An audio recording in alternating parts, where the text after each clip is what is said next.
Okay. Hi everyone. Welcome back. We're playing 316 Carnage Amongst the Stars tonight with the Gauntlets. My name is Donna. My pronouns are he/him, and I'm running the show. We are joined by three of our players. The fourth will join us shortly. So let's do it in rank order. So let's start with you, Pavel. Hello and good evening. I am Pavel. I use he/him pronoun, and I'm playing Sergeant Erhard Brandis, nickname Drake.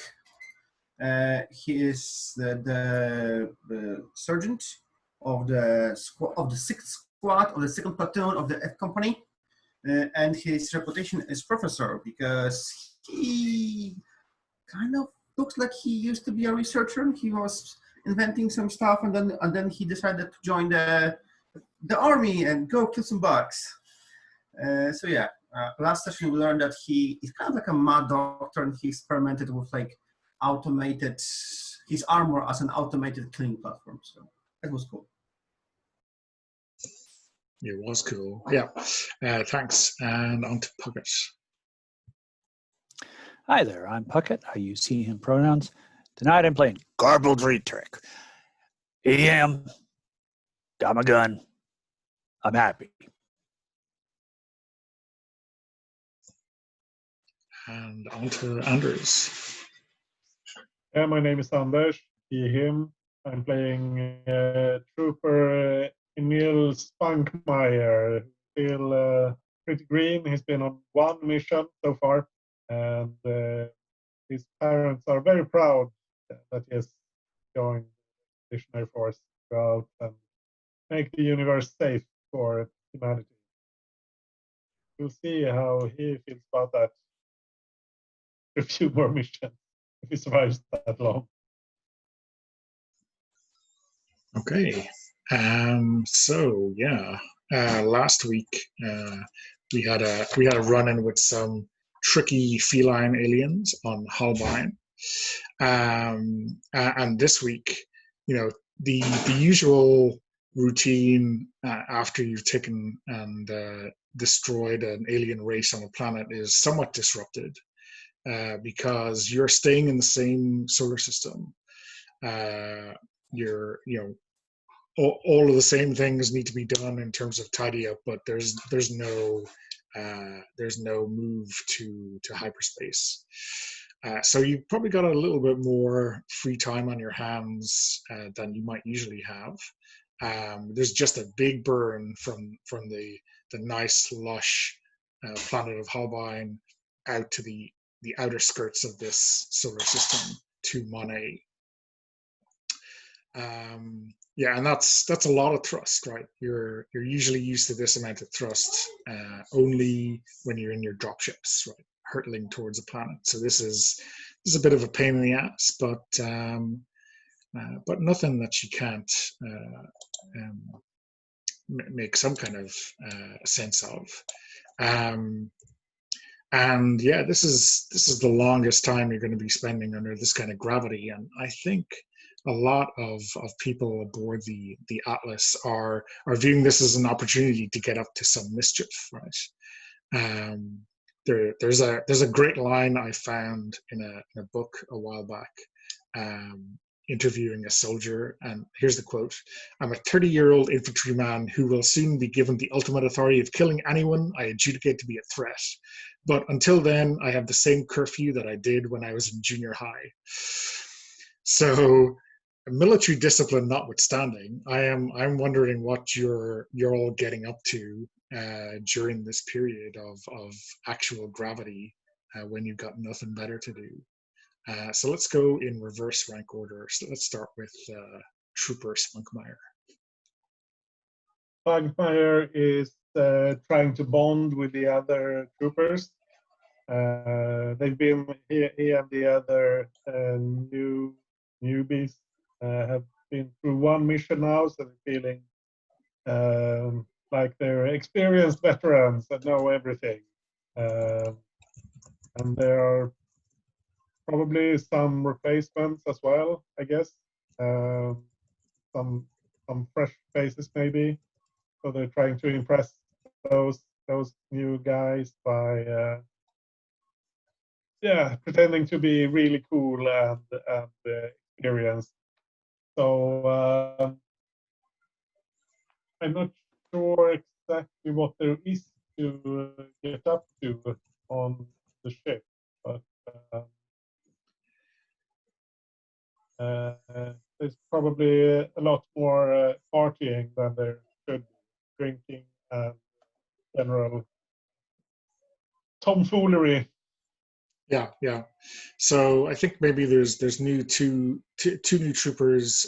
There's an Abe and there's a McCready, who still have their boot camp looks on them, and they have some booze and they're looking to party, right? Because they've heard some nightmare stories from the brigade and they're not sure they're going to survive the next couple of days. Never mind, they want to use this booze while they have the chance.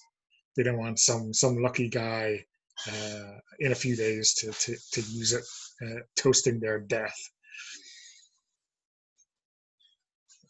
And I think there's plenty of opportunity to party aboard, whether in your company or the next. How late, or in comparison to them, right? They are Spunkmeyer is now a veteran, even if everyone else thinks he's green. So what does he try to teach them, or what does he try to make it seem like he knows much better than them? He's been really impressed with actually with his heroes here, Dietrich with his amazing murder gun and Drake's bizarre technology, and the captain getting them out of there when they really needed to. So he's probably telling them to trust your officers and NCOs. They will get you out of trouble when you need it. Okay, cool. And I guess you're partying late and imparting all this wisdom to them in the small hours of the morning. Okay. How about Dietrich? I am polishing boots with a toothbrush. He told me to do it that way once. Been doing it that way ever since.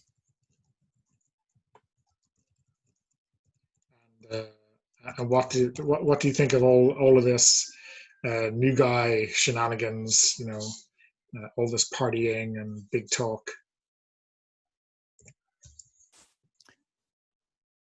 Well, as long as I don't die, I don't care. People are going to do what they're going to do. I'm going to polish boots.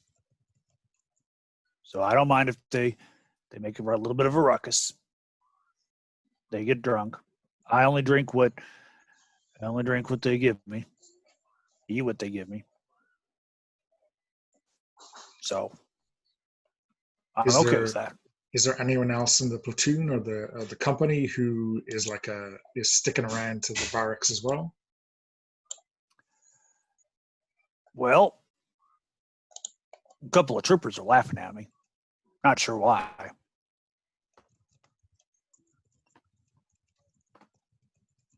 I mean, I am polishing the entire platoon's boots with the toothbrush, but I don't know why that's funny. So Ortiz comes over to you and she says, "Hey, Dietrich, you don't gotta do anyone else's boots. And more to the point, I know he's a stickler for by the book, but there ain't nothing in the book about having your boots polished before we drop on a new alien planet."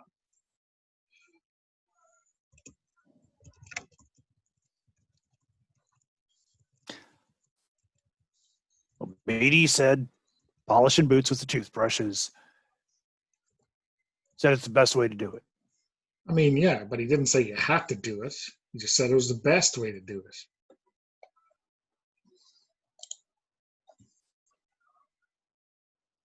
There's a difference.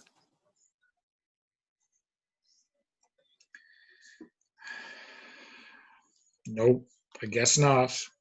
And she kind of shakes her head and walks out. She's going to some kind of party. Has her hooch tucked into her back pocket. Okay, and Sergeant Drake. Just to clarify, we are still stationed at the planet we have secured last session, yes? No, you're on the spaceship and going to the new planet. Okay, okay. Sergeant Drake took it very seriously that his promotion papers were refused, and that he was told that he is not a sergeant, not like a good image of the sergeant.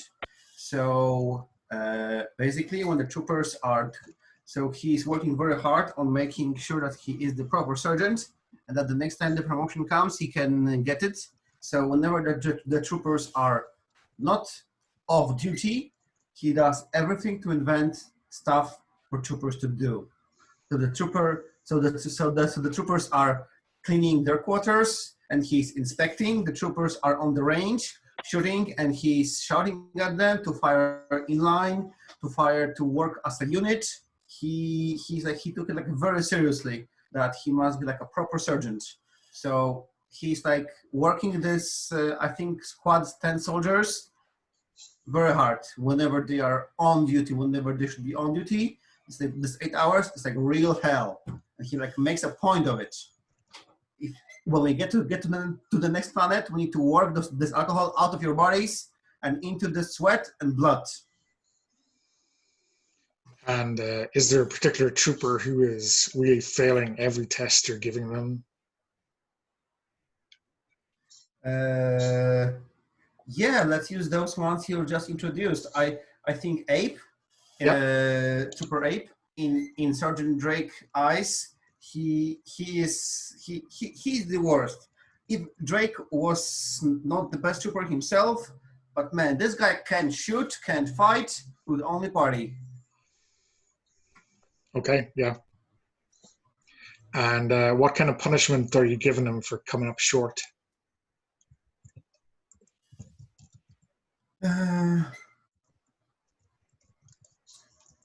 Yeah, I think. Oh God, what are the punishments in the army? Yeah, I think he is always on the kitchen duty, always cooling off the potatoes, because the worst in the squad gets the kitchen duty, and he's constantly worst in the squad. Yeah. I mean, if you really want to make yourself popular, right, every time he gets punished, everyone else gets to do 100 press-ups or something like that. You have to make him hated by his fellow troopers. I think that's the...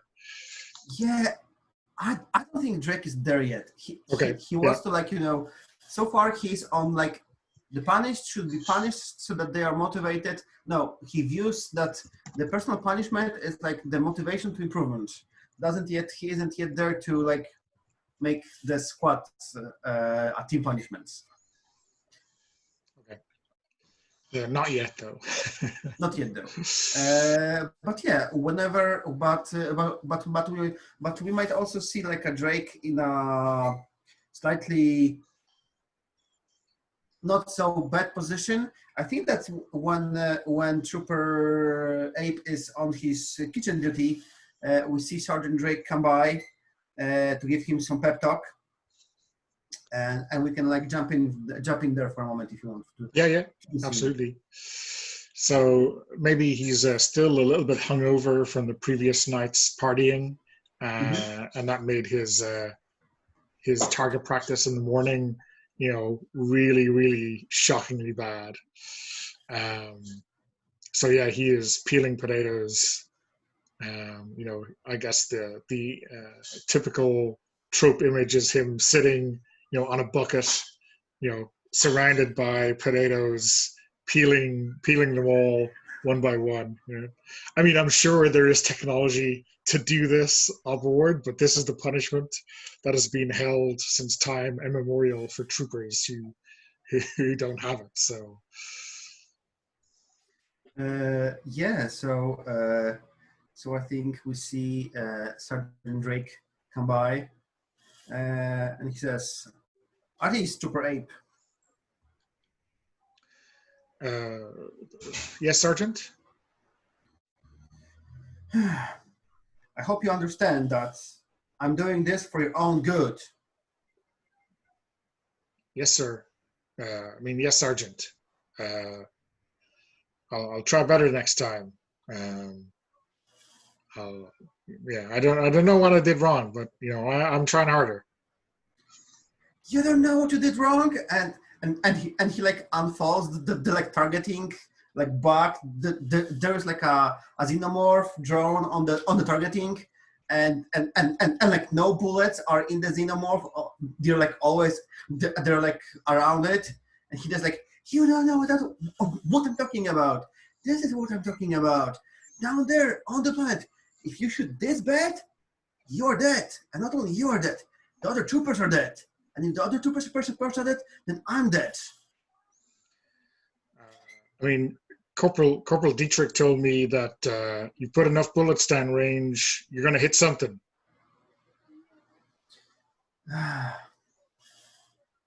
Corporal Dietrich has a proper weapon so that he can do spray and pray if to hit something. Your slug rifle has the rate of fire of 10 bullets per minute, and you have to exchange the clip, and this is not the proper weapon for doing spray and pray, soldier. Okay, so can I get one of those machine guns then, sir? For that, you have to show yourself that you are a man to handle such a beast. I mean, Because if you I can shoot this handle a weapon beast. in the wrong direction, there will be problems. I want you to look to Trooper Spunkmeyer. He's like a pro now. He was on a mission and he performed extremely well. I'm going to assign Trooper Spunkmeyer as your buddy. I hope you can get some good lesson from him because he's the perfect trooper in this squad. Thank you, Sergeant. I'm ready to learn from the best. And I think Sergeant will exit the kitchen and shout into the command room, "Trooper Spunkmeyer."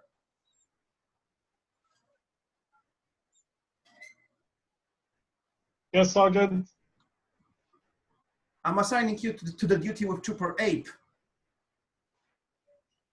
In what way, Sergeant? There is a lot of potatoes. There's a lot of us, and his speed of peeling potatoes is not high enough. I'm hoping you can give him a hand, and that there will be enough peeled potatoes by lunchtime.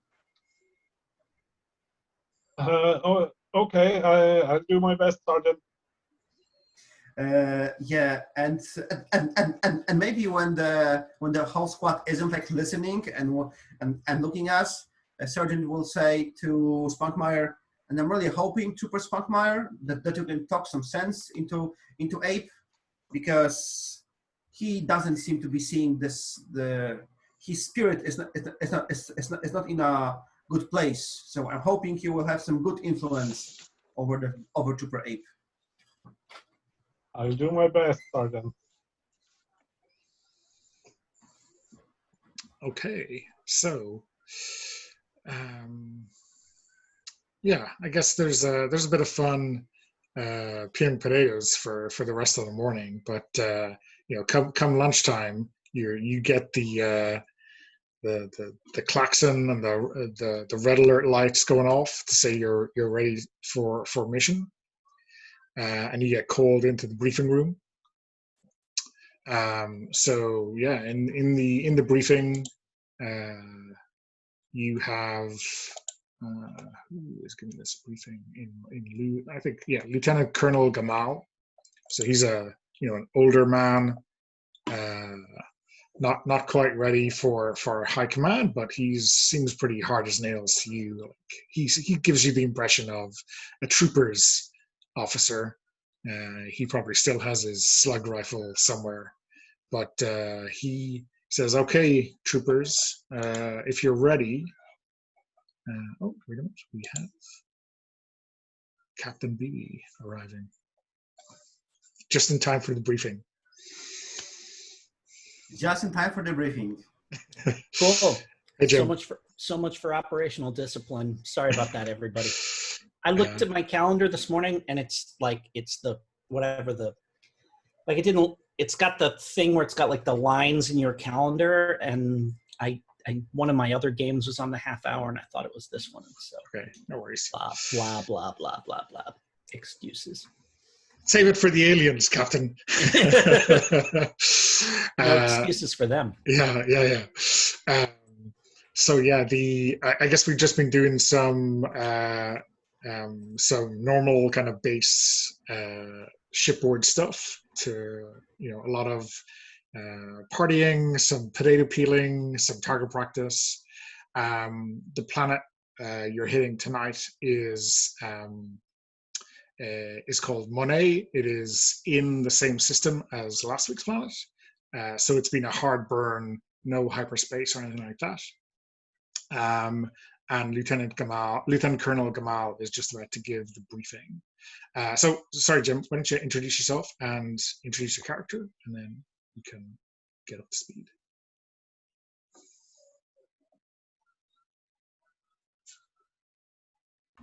I'll just log in here real quick.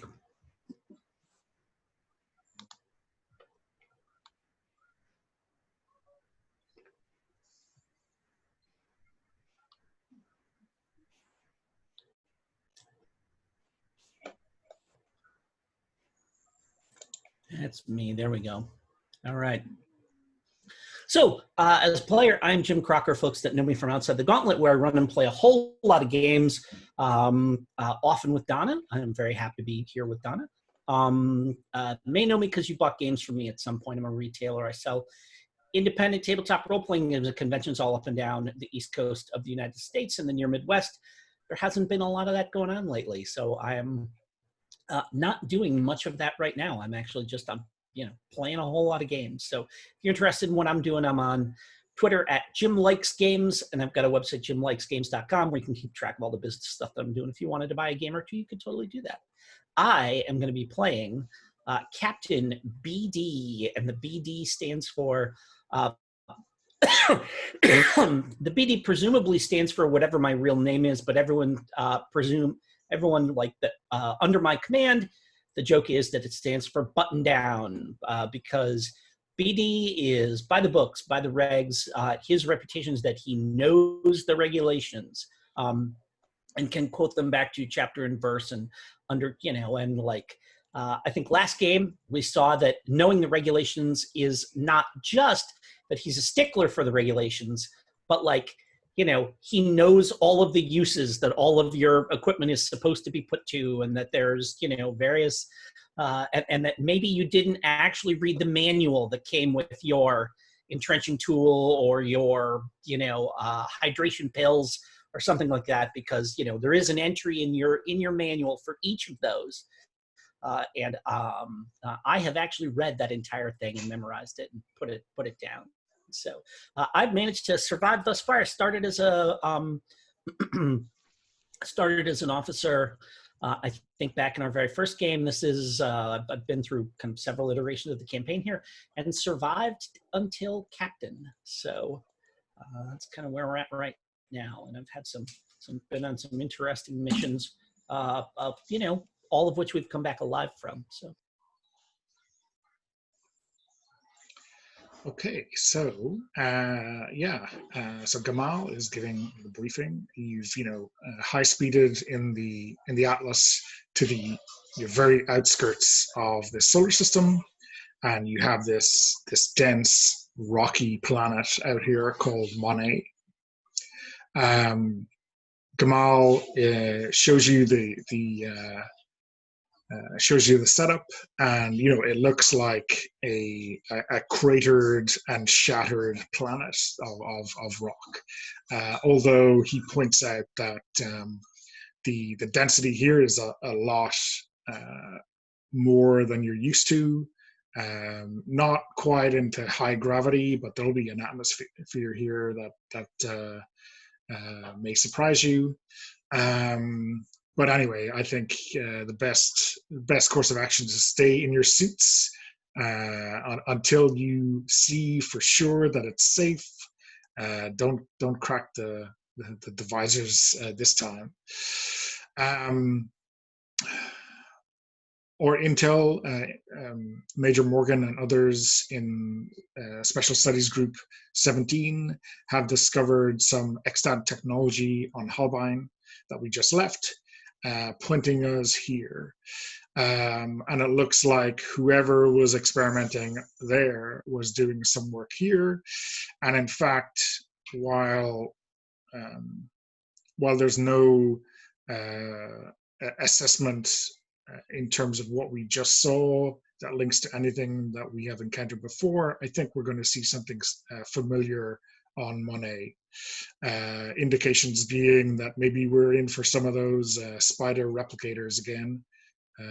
If you remember those robotic shape-shifting dust killers from a while back, you will have a trip down memory lane maybe this time. Obviously, we don't know more than that until you guys put boots on the ground. But I think here what we're looking for is a very simple, let's get down, let's see what these guys are made of, let's collect a few samples, let's get them back into the lab. Because if someone is designing things to come kill us, we'd rather know about it sooner than later. And I think, High Command back home and indeed the Brigadier are very interested in knocking or kicking down the door of whoever's been doing this to us. Everything that we've been hearing from home over the years is that there's a concerted effort to destroy Terra, and we can't let that happen now, can we? Sir, no, sir. So, Captain, good of you to join us. I thought I was going to have to make some decisions on your behalf, but I think you may want to go for a regular insert with the dropship. Use your APC, or take the high and fast route with your drop pods. That I will leave to you. Yes, sir. And so, just as a player, is this now where I'm taking over? Or? Yeah. So now it's you, and you can kind of come up with the game plan for the mission. And so this is. Do we have any kind of intelligence on where where there's likely to be? Yeah. So there is, like, the surface of this planet is pretty desolate, right?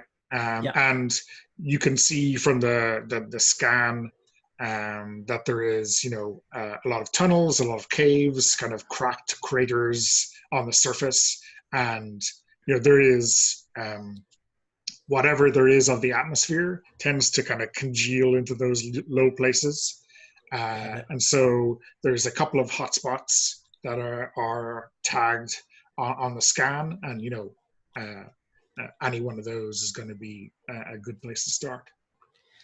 So, all right, company. There is not a lot of places to hide here. We are just going to, when we go in, I think we want to go in fast. We want to have the element of, we are going to go in fast. We're going to have the element of surprise. You should expect to meet heavy resistance. This is the place where it may not be an accident that we found evidence that led us here. It may have been a trail of breadcrumbs leading us into a trap. So we are going to presume that it is a trap. We are going to presume that we will face very stiff resistance, so you should be ready for that. we're going to go in, drop pods directly into those craters, right into those hotspots.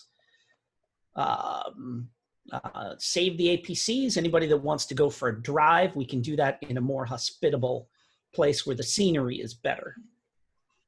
But go in there, and any technology that we can bring out intact, do so. Otherwise, search and destroy. We want nothing left alive on that planet when we're done with it. Sir, yes, sir. And then I start handing out to the various squad leaders, I start, like a hologram of the planet pops up, and, I've got my little laser pointer, Alpha squad, you'll be dropped here. Beta squad there. Delta squad here. And just start telling everybody where they're going. Epsilon squad, you're with me. Okay, cool. So let's do our loadout first. I mean, it's not going to matter hugely for this first section because this with the drop pods is going to be an ambush, and you're gonna wipe the board with them. But just to get into the habit, let's declare weapons first. So let's do it all in rank order, just to keep us on the straight and narrow. Sidearm per usual. I've got I've got my great big slug pistol, which I've have been consistently training with, and am very, very good with now on the range.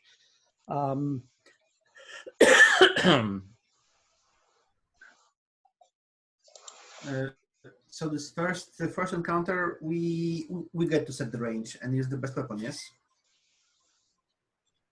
Yeah, so, well, Jim will set the range, given that he's dropping in. So you pick a weapon, and whatever range he sets it on, it will kill at. Sure. Based on last week, I guess it'll probably be near. Yeah. So Sergeant will go with machine gun. Maybe he will change later. Okay. Dietrich, do we need to ask? I pat my loving Nicky Cannon. Just taking my baby out for a drive, sir. And Spunkmare, your slug Yeah, rifle I have again. my trusty slug rifle. Okay, cool. So yeah, that's the drop in is yeah, it's a lot smoother than usual because the atmosphere up high is quite thin, and it's only until you get real close that you get that turbulence. But when that turbulence hits, it is extreme, right? So the atmosphere here is really dense. Once you get down this low, it is almost like liquid, right? It is thick like soup, and you're going to have fun moving through this in your suits. And as per the description from you, Jim, right? You're aiming these straight into the heart of one of these kind of cracks or fissures, in one of these gigantic craters. And I think, it's probably, I don't know what if you're aiming down this kind of fissure, I expect that the only thing that stops it is grating as you finally come to some kind of narrowing, right? And that yeah, or it's got it drops down, and then like something shoots out of the side of it, yeah, that then yeah, down the sides, yeah, like spraying whatever gravel and pulverized rock until it finally slows to a stop, and then probably whatever tunnels we can reach from there is where we're. But yeah, cool. So this should come as a surprise to anything we encounter on the way out. Yeah. So these kind of these legs, or hydraulically powered rams, shoot out and grab onto the side of this crevasse, and you're scraping your way down into the center of the planet. And then these, I think, like last week we described, the explosive bolts on the doors just go off, so you can charge out or just shoot out from the comfort of your couches. And I think what you see here is obviously it's really dark. This soupy atmosphere is dense and really difficult to see through, and everyone has their torchlights on, their kind of over shoulder spotlights, and then you see a shape like not like rapidly moving towards you, but kind of investigating what is going on here. And you see maybe a few dozen of these shapes, and they seem to be it's like they are shaped very sharply, like they're going to cut through the atmosphere. They're not quite fish, but they're more bipedal, but they're like angled like crystals to break through this dense atmosphere. Yeah, and I guess that's when you unload. So because it's an ambush, everyone gets to roll d10, and highest goes first. There are 2 alien threat tokens in this encounter. So yeah, everyone gets to roll d10, and the highest 2 people get the kills. And sorry, Jim, you're at near range. I forgot to check. Near, yeah. Near. Okay, cool. So, BD and Pocket, you get to go first. Jim, you get to go first with your 6. And I come out, and there's a whole lot of all sorts of blaster fire and everything, and e-cannons rattling off. But BD is one of these kind of steps out, kneels, aims carefully, and each shot is through the eye of one of these things, just very methodical, like he's doing target practice, boom, boom, boom, like that, and ends up with 7 kills when the smoke cleared. Okay, yeah, and I think you see when you get a kill on these things, they kind of, I guess the first thing, right, is you're not quite sure if you're hit 7 of them, because they seem to be almost part of the rock at some stages. The kill counter doesn't quite know how to assess the damage you're making on them. And when you do get a definite kill on one of the forms, right, they kind of split off into that dust that you'll remember from those spiders, and it kind of floats in the dense atmosphere for a while before just settling. So it's a little bit disturbing. And how about you, Dietrich? I step out of my pod holding Lula. Ain't she pretty? And then I open fire.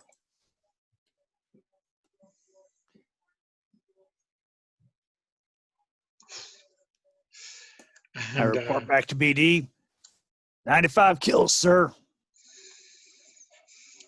Yeah, and I think it's definitely the case, right, that you might have destroyed, I don't know, a dozen forms, right?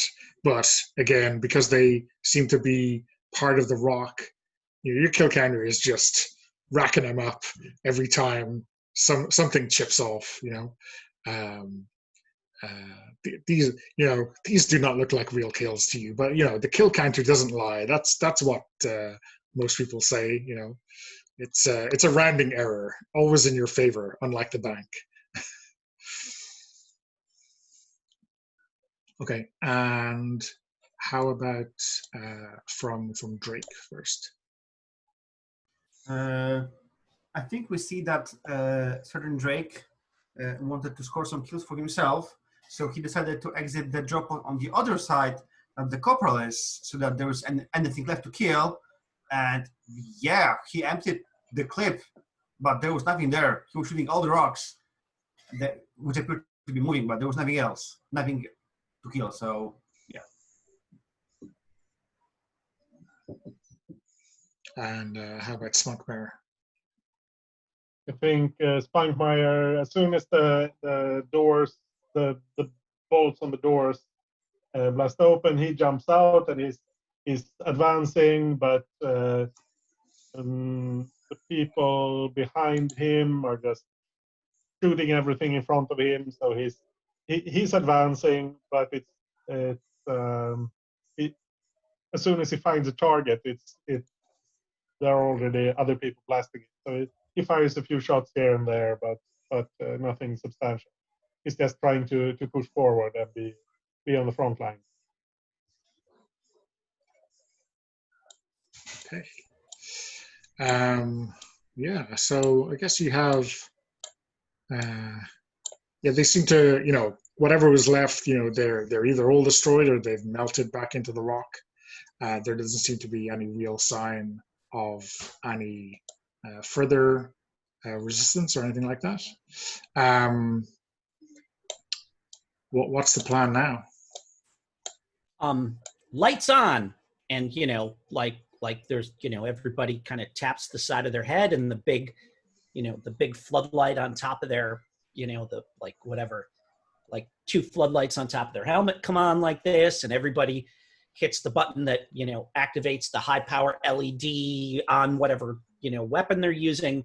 And so we've got this thing where it's the spotlight sweeping and all that dust in the air. There's the like the beams from everybody's lights are coming out there, and we just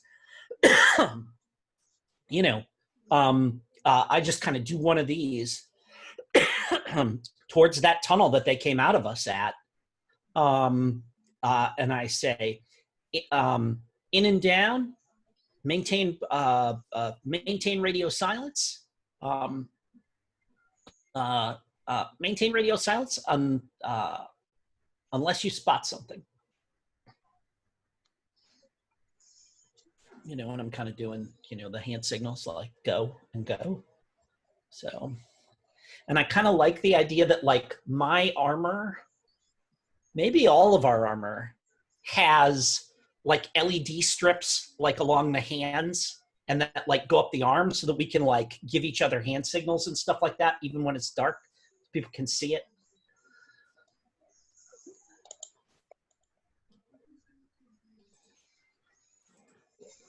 Hey. Yeah, and just advance down into that dark tunnel. Okay. So yeah. Yeah, I guess there is going to be the rookies on point. The rookies on point. Abe, who is like definitely not a great soldier, or McCready, and we don't know anything about McCready. Oh, I meant Spunkmeyer. Oh, Spunkmeyer. Okay. There were some new replacements. NPCs were involved earlier. Jim, sorry. Spunkmeyer, you're up. So yeah, these are Spunkmeyer's still a rookie. I'm not sending someone who this is their first drop on point. Sure.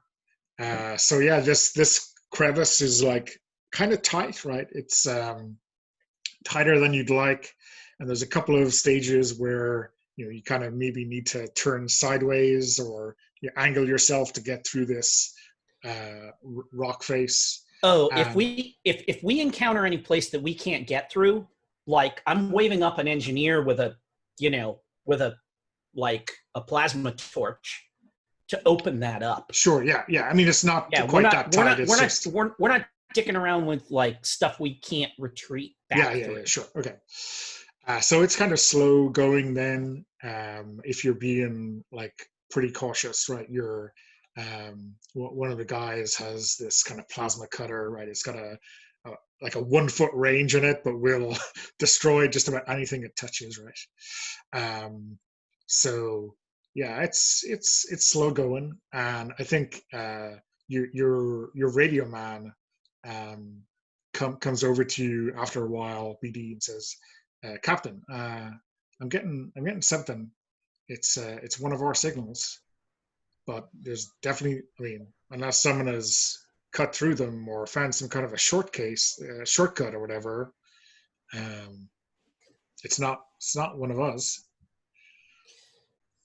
And I say, I nod and I say, keep an eye on the position. Let us know where it is in relation to us. Right now, we're just gonna go at our own pace and we're gonna take our own route. But that's a little too tempting right now to jump right on immediately. But keep me posted on how desperate they get to try and draw us in. Okay.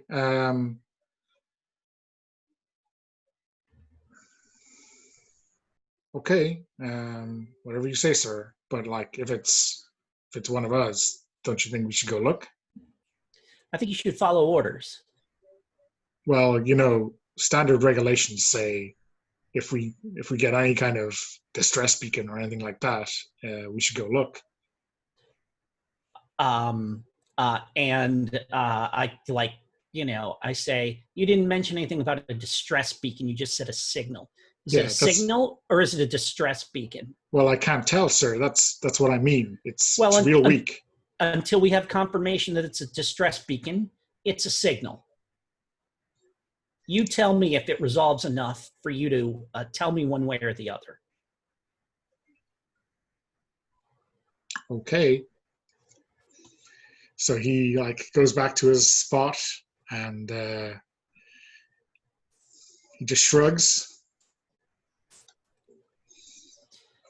You know what? Although it occurs to me, so can we retcon that a little, maybe?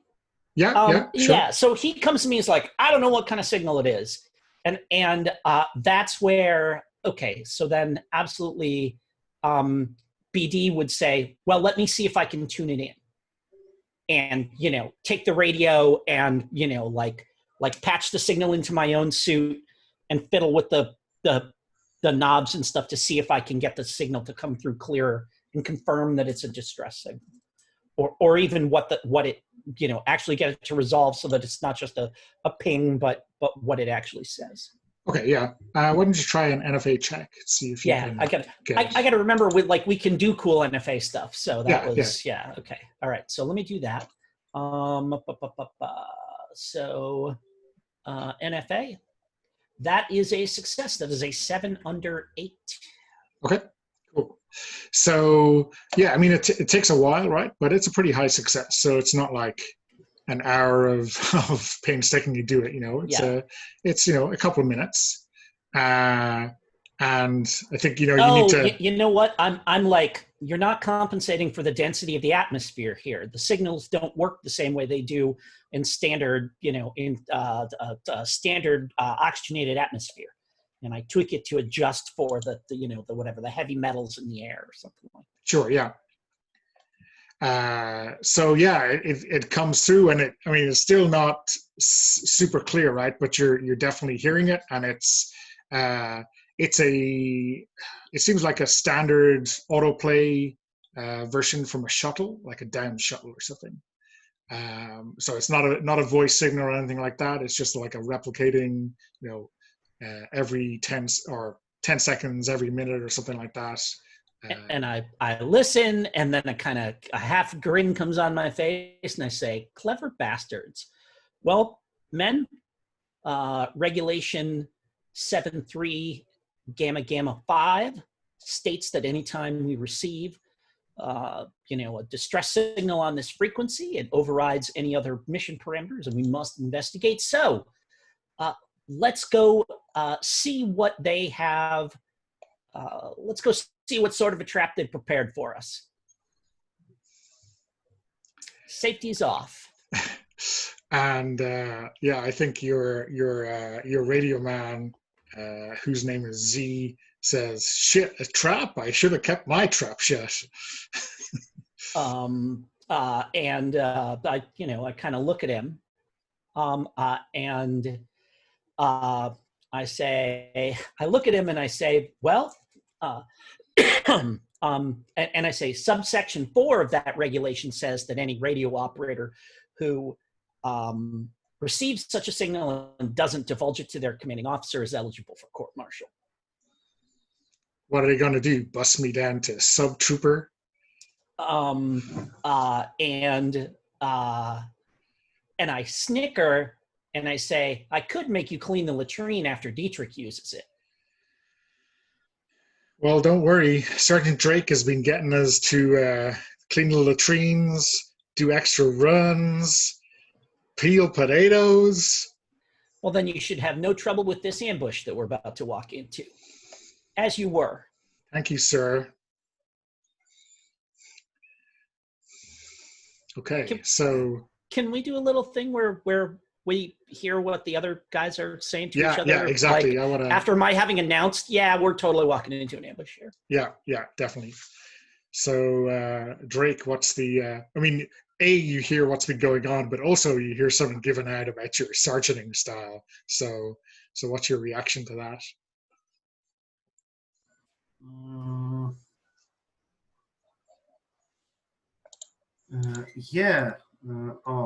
I wonder if Drake would confront the trooper directly or not.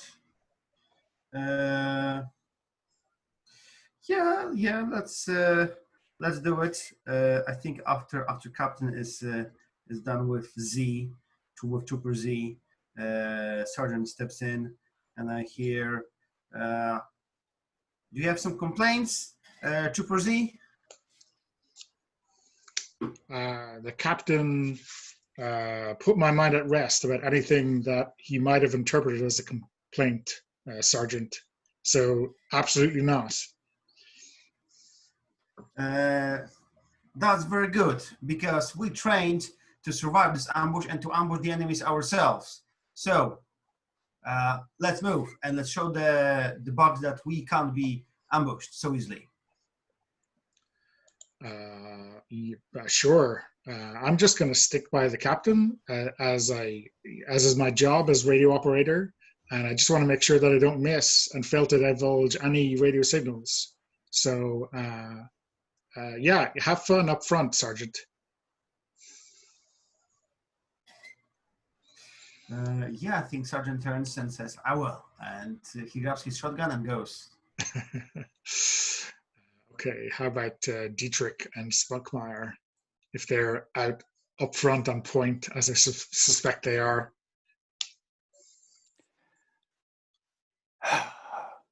I love the captain. He's always giving me a chance to kill more bugs.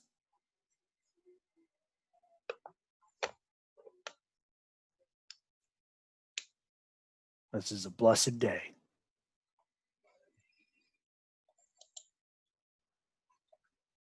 You ready for this, Spunkmeyer?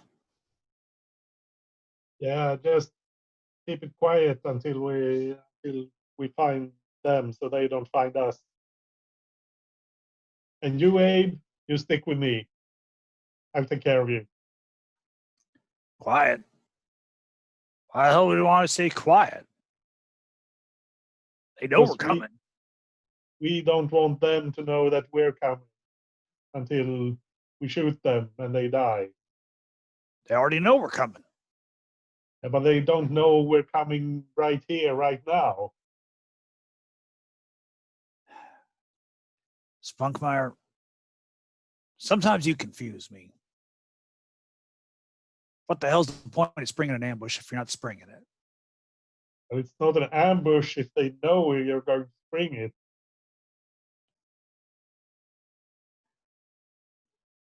Whatever you say. Just try to make sure these rookies stay out of the way that you can. And you know how messy it gets. They don't want to get any splatter on them. Oh, definitely not. I'll keep them well out of your way. So you're picking your way through this long crevice, and it kind of opens up into a large crater. You can see you think you could see the sky, or at least the stars from here. I don't think this place qualifies as having a sky, but in the center of this crater, there is like an upturned, wrecked shuttle. From the signs of it, it looks like it crashed and then just tumbled over end, a half a dozen times, and it looks completely wrecked.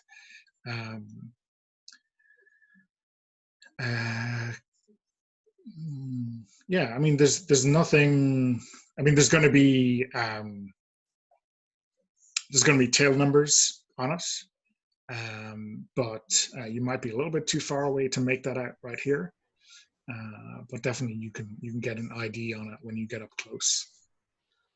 Yeah, and I order Spunkmeyer, who's up front. I say, get up there and get me a call sign so I can run a registry on it.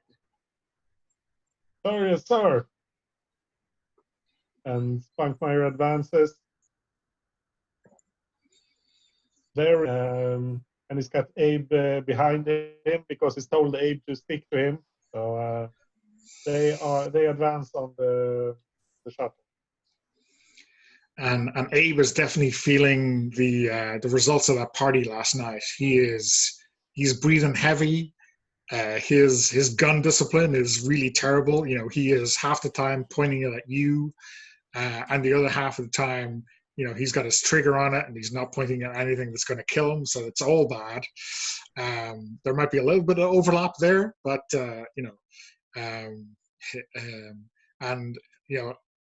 when he gets to it, he just like collapses on a heap and sits down and says, "Oh man, we can't keep doing that. Could we not just, has Nogan got binoculars in this mission or something? I don't know. It's just shocking." Hey, we do what the captain tells us to do. I'll shape up and keep me covered. Oh, yeah, thanks. He kind of struggles to his feet and leans up against the shuttle and points his slug rifle around like he's gonna spot something for sure. So yeah, you can see the tail number. It doesn't look like one of your drop ships. It looks like something, it's not armed for one. It doesn't have that ugly quality that a gunship has. And so you can see the tail number, and you can call it back. But I think anyone, you can make an NFA check first to recognize it if you want, Anders. Sure.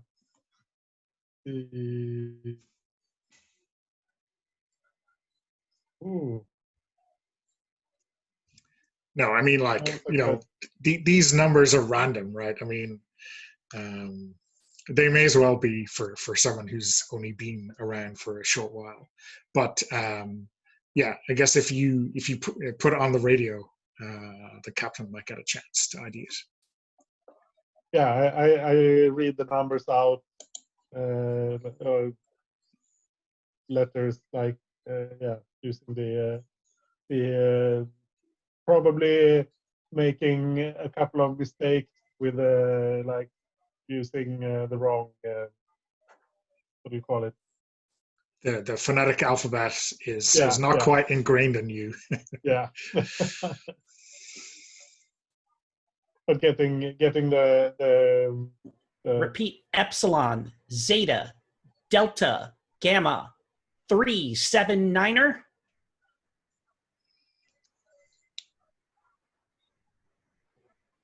Yeah, exactly. You did, trooper.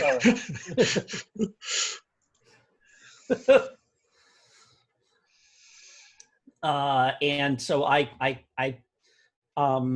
get the radio operator to call that in and see if we can get some ID on it from the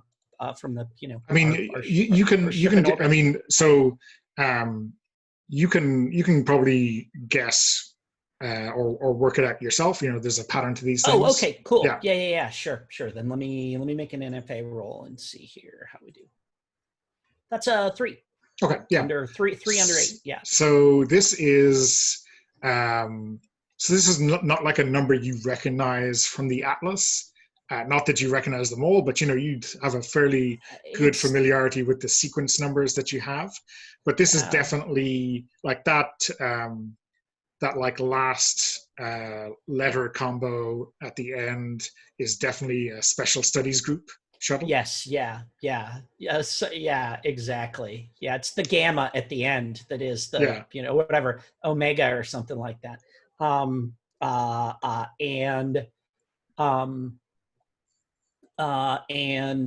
I say, okay, let's clear it out and see if there was anything left behind for us, and if we can figure out where they went. Okay, so round about now it seems like the best time for an ambush, right? Yeah, sure. So who is going to roll NFA to check dominance? We have I will. Sergeant and Captain. How about Trooper Spunkmeyer? You're staying out of it, or are you getting involved? No, I'm getting involved. I'm kind of in the middle of it. Seems reasonable. Okay. And how about Corporal Dietrich? I'll pass. Okay. So let's roll.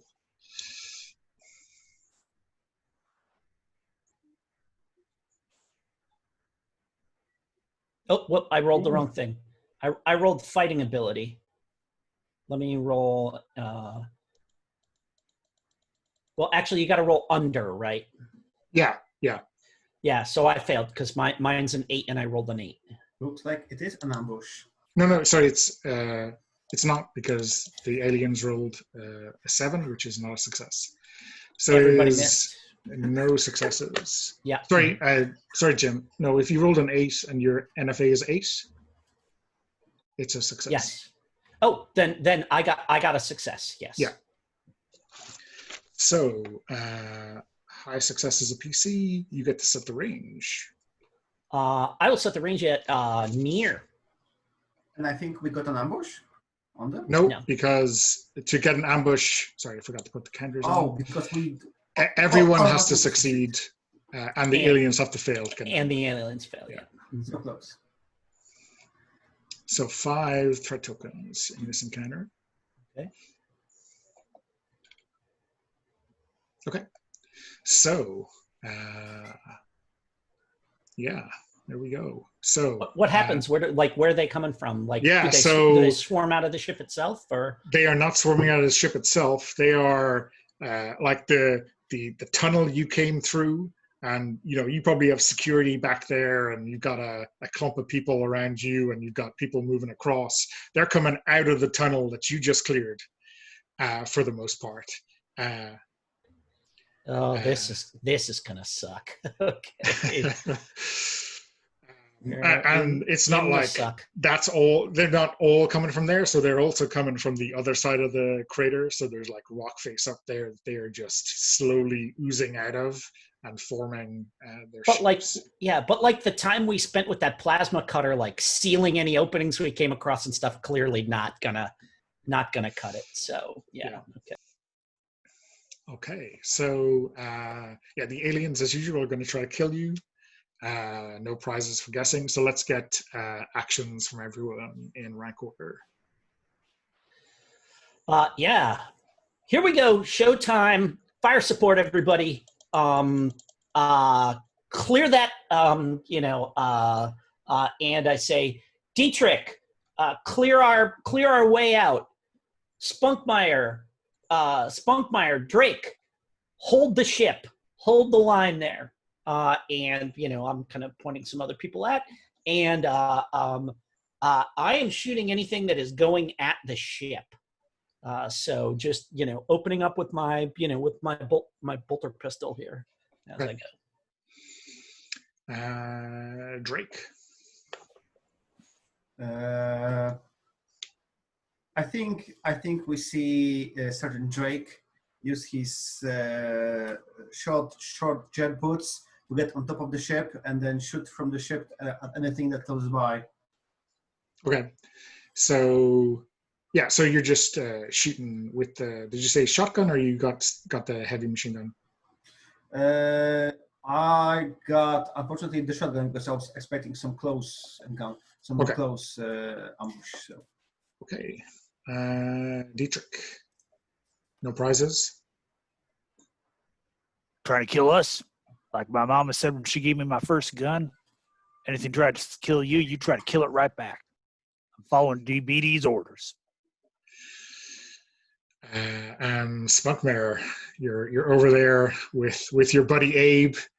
Sergeant is jetting over towards you, but right now you're kind of feeling alone, right? Yeah, we're standing back to back and firing in separate directions. Because at least if we're standing back to back, I know he's not pointing his gun at me, so I'm safe from Yeah, that. yeah. It's very difficult for him to shoot you if Yeah. he's standing back to back with you. Yeah, yeah.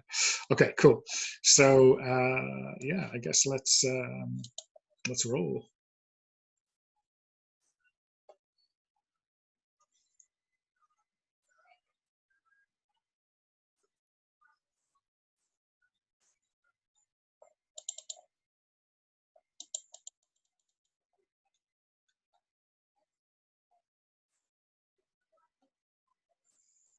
So what have we got? Are we rolling fighting or non-fighting? You Fighting. declared that you were shooting them, so you're rolling Okay. fighting, right? Yeah, my bad. I rolled fighting or non-fighting. But you still have a die result there, right? So you can use that if you Okay, want. and fighting ability is. You're probably eight, I good on. think. You're probably good on 8, I imagine.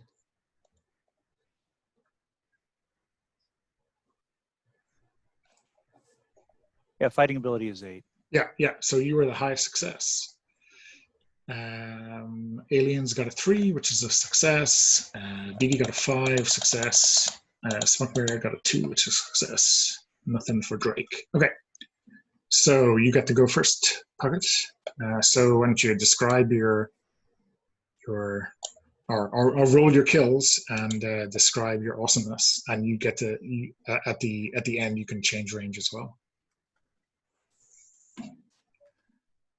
BD told me to clear that entryway.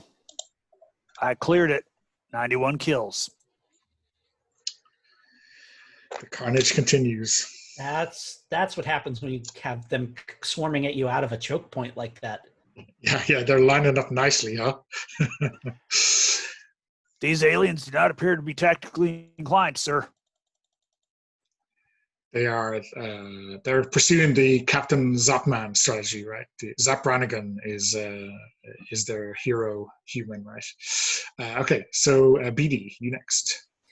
Yeah, and so I am, like I said, anything I see making its way to the ship is, and like I feel like this is not like a 45 or whatever, right? I mean, we're big Space Marine armors and stuff like that. So like a sidearm is like, I pictured being like the RoboCop pistol, right? Sure, You know, like a great big thing that fires. You know, I pull a trigger, it's like half a dozen rounds downrange with each pull of the trigger and stuff like that. So there's stuff just getting blown away here. I'm gonna roll my 2d6.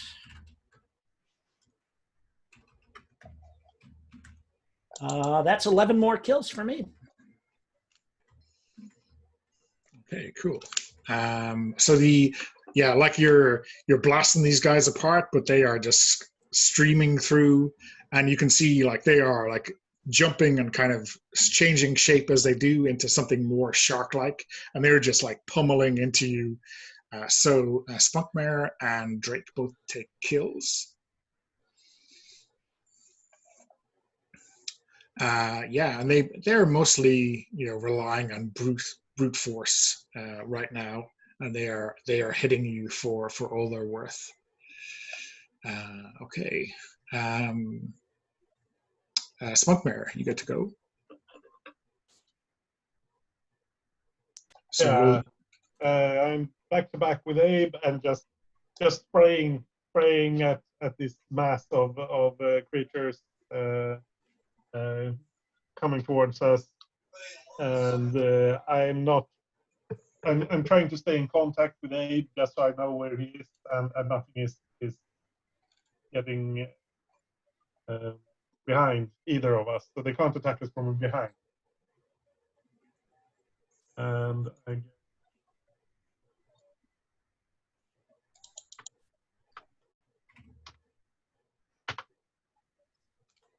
4 big fat kills. okay. And what do we see Drake get up to? Well, it turns out that jumping on the downed dropship was not a good idea, because he was like very exposed, and the aliens were throwing all kinds of stuff at him while staying out of the range of his shotgun. So he got pretty much messed up by the rocks there or whatever they are throwing at us, and didn't get much good shot himself. Okay. And at the end of that round, as usual, BD and Dietrich, you can change range for yourself. Yeah, I'm gonna move into close as I close ground between myself and the craft there. Okay. And I think, however they're doing it, whenever they come into range of your weapons, they're kind of like disappearing into the ground and coming around the other side. Yeah, and they sure. are pushing. They're going to push Spunkmeyer and Drake out to far range. Oh man. Did we start with 5 tokens? I thought we started with 5. Sorry, yeah, I forgot to take away one for Okay. Spunkmeyer there. Thank you. So you're down to 2 now. Okay, so next round. What's everyone doing? Yeah, and as I am, getting close to the craft, I am again still, as they're scuttling towards the door and stuff like that, I'm shooting them as they're coming over the top of it and stuff like that as I make my way to try and get inside that shuttlecraft. Okay, and Drake.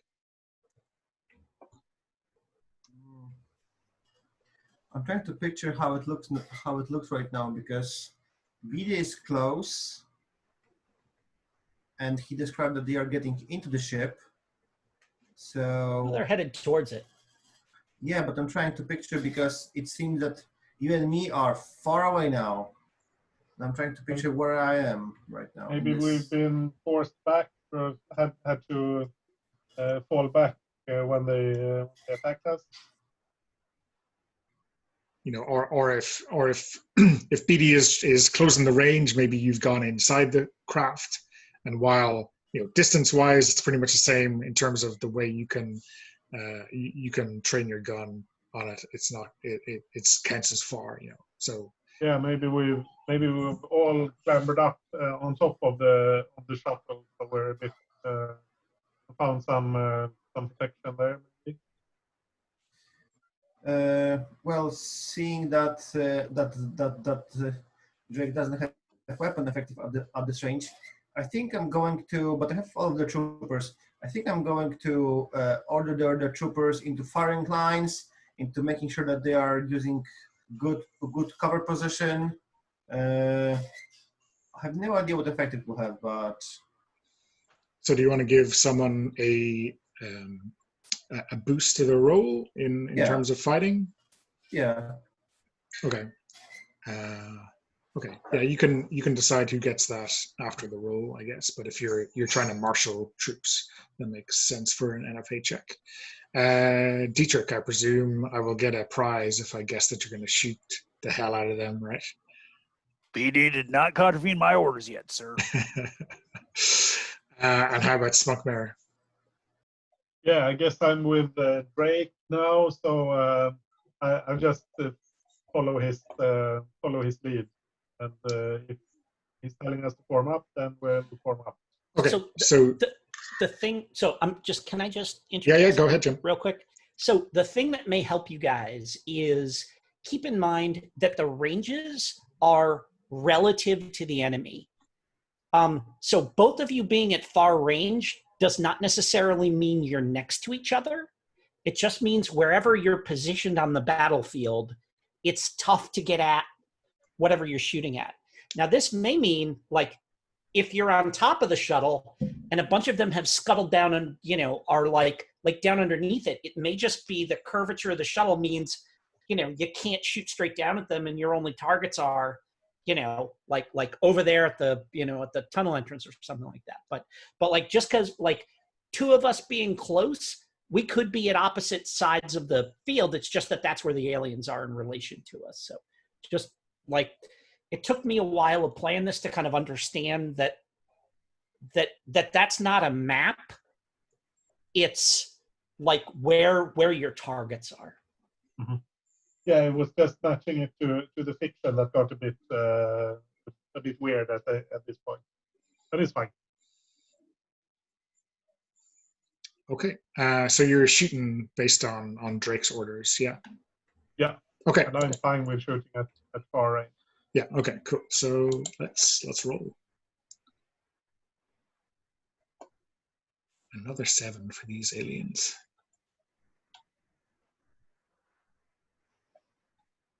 Oh man. So is this a complete wash? No, Dietrich has Dietrich is still laying it down as they come still in. laying it down, right? Okay. So why don't you describe that for his pocket?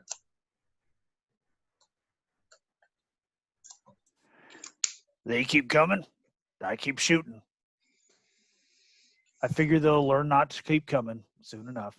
That or they'll all be dead, whichever happens first.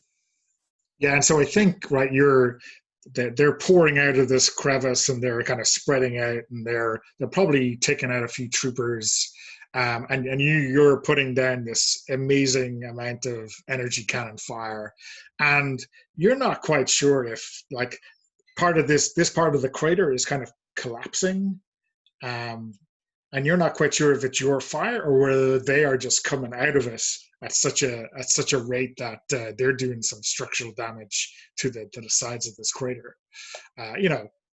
Whichever, you just keep shooting. Okay. Next highest fail is Bunkmare. You get to describe your action, and I guess it's you were putting fire down. You're just not getting the kills. You're not effectively removing a threat, right? So you can still be doing your job. You're not suddenly incompetent at shooting down range, but it's not winning the battle right at this point in time. Yeah, I guess it's more trying to keep them away from us after they hit us just before. We're mostly more just shooting the ones who are getting way too close, and there are too many of them for those few to matter to the overall battle.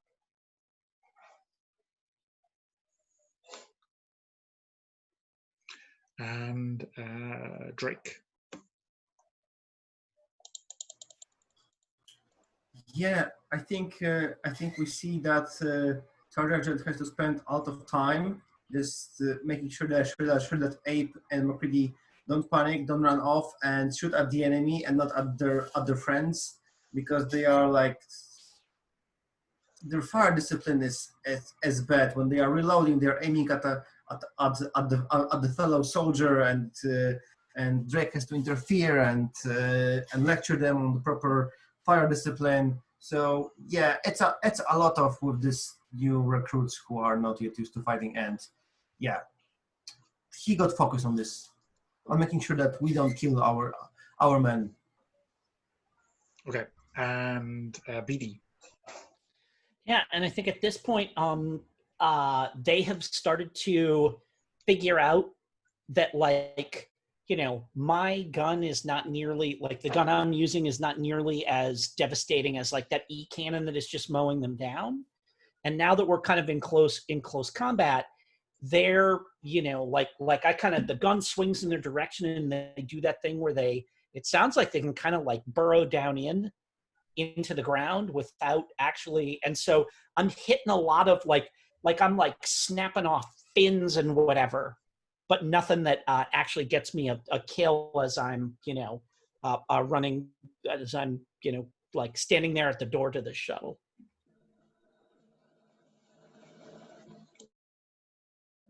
Yeah, and I guess, like you describe, actually, they are kind of being very cautious now. They've learned how painful that e-cannon can be, and they are like burrowing and zipping up and like kind of coming up to periscope depth, as it were, to do close attacks on troopers, and then kind of zooming back down underground when things get too hot. Okay. One token left in this encounter, and then I think we'll take a break. Who wants to kill us? I'm actually going to try to get into the shuttle and seal it so that they can't get in. Okay. Yeah. Okay. It's yeah. I mean, it's going to be like a standard shuttle thing, so I'm not sure if that. Well, I mean, the goal here is basically if my NFA goes off successfully before they get a hit on me to like be in there and avoid getting a hit. Okay. Does that seem fair? Yeah, that seems okay. And I guess, yeah, that seems fair. Okay, Drake.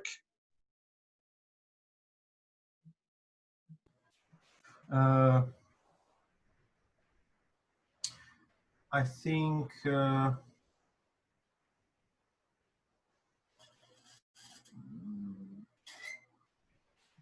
don't know. It seems nothing I do get me any results. So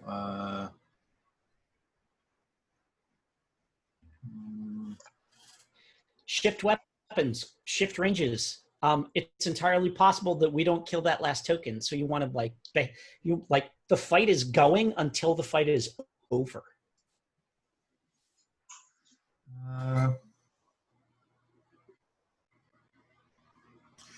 Yeah, I guess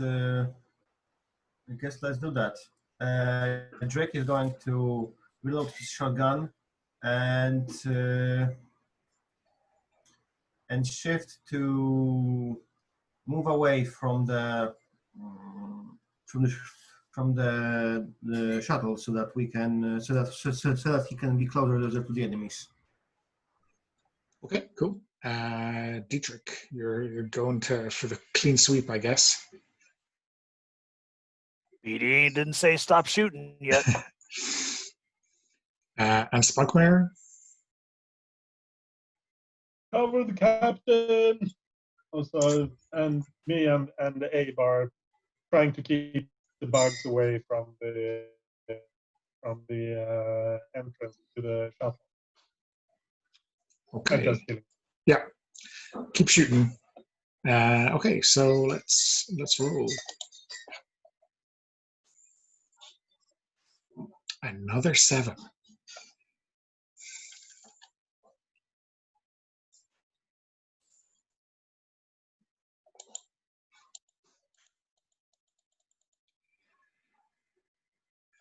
Oh, and everyone else rolled a 1, huh? So who gets this last kill? I think it's a roll-off. So I do. I believe it is.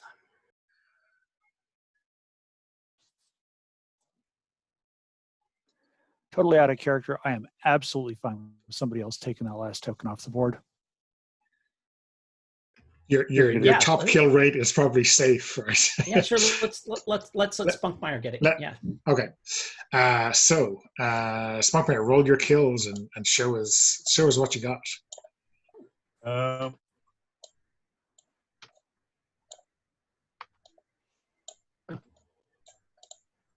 last one. I guess we're mostly just pushing them back, but there's that one last the aliens surge forward towards the door just as BD is closing it, and all the other troopers and Dietrich and Drake are picking them off one by one, but there's one that's surging forward and trying to get in the door, and that's the one. Yeah, and I think when that I think it's like that scene in Aliens, right? When Hicks shoves that shotgun into the alien's mouth, right? You know, BD is shutting the door, and this alien comes right out at you, and bam, bam, bam, with the slug rifle, and then the door is shut, and then just everything goes dead outside. I mean, obviously, apart from all the troopers, right? But like the alien attack just dies away. Okay. Cool. And I tell everybody, all right, take 5. Take 5. It's going to have to be. If we come in the shuttle and seal it up, people can actually smoke. So we're going to go in shifts. Everybody gets a minute inside the shuttle to like quick smoke a cancer stick if they want to. And we'll rotate in and out of the shuttle so that people have maybe 5 minutes each, like to take a chance to like breathe some like regular filtered shuttle air and not recirculated suit air. And while they're rotating in and out of the airlock to do that, I can gather from the shuttle anything that might be left. Okay, cool. Yeah. So let's take a break ourselves. Does 1:45 sound okay, or do you want to get a few more minutes than that? Sounds perfect. That's 8 minutes. Yeah. Okay. We'll see you then. Okay. So Spunkmare, we've lost our player for Spunkmare. Anders isn't feeling too great, but the captain's going to be leaving sentries behind to guard the shuttle.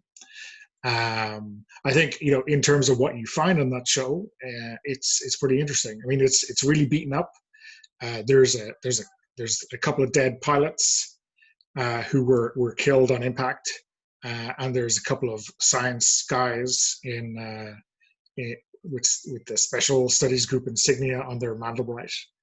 Again, all dead on impact. What is in the shuttle in these like big, like almost like those ice cold storage units that we see, genetic material being in some of those really big caskets that are full of samples. But like doing a quick check on those samples, maybe there's like 12 or 15 of those. Those are like numbered. They're numbered like 16 to 30, right? And there's no sign that there's any missing ones. So there's obviously another similarly attired shuttle out there with samples 1 to 15. Yeah, I think this is worth calling in, and I think Lieutenant Colonel Gamal is really interested. Major Morgan takes your call, and he's going to send down a shuttle to pick up all these samples, as well as anything that you have to add. And I think the kind of feedback that you get from all the other units that are on this planet is that these fissures go deep, and they just chock-a-block with alien life form. It seems like everywhere you see a rock, you see an alien, right? And this shuttle that's coming down to pick up the samples is going to deliver some special ordnance. So there's Special Ordnance 11 that another platoon picked up from the Damocles, the damaged carrier from the 229. And you're going to use this to basically bust the planet open. So the kind of mission on the back of a postcard that you're getting from Lieutenant Colonel Gamal is that you're gonna deliver this weapon, this piece of ordnance, down as deep as you can go, set a timer, and get out of Dodge.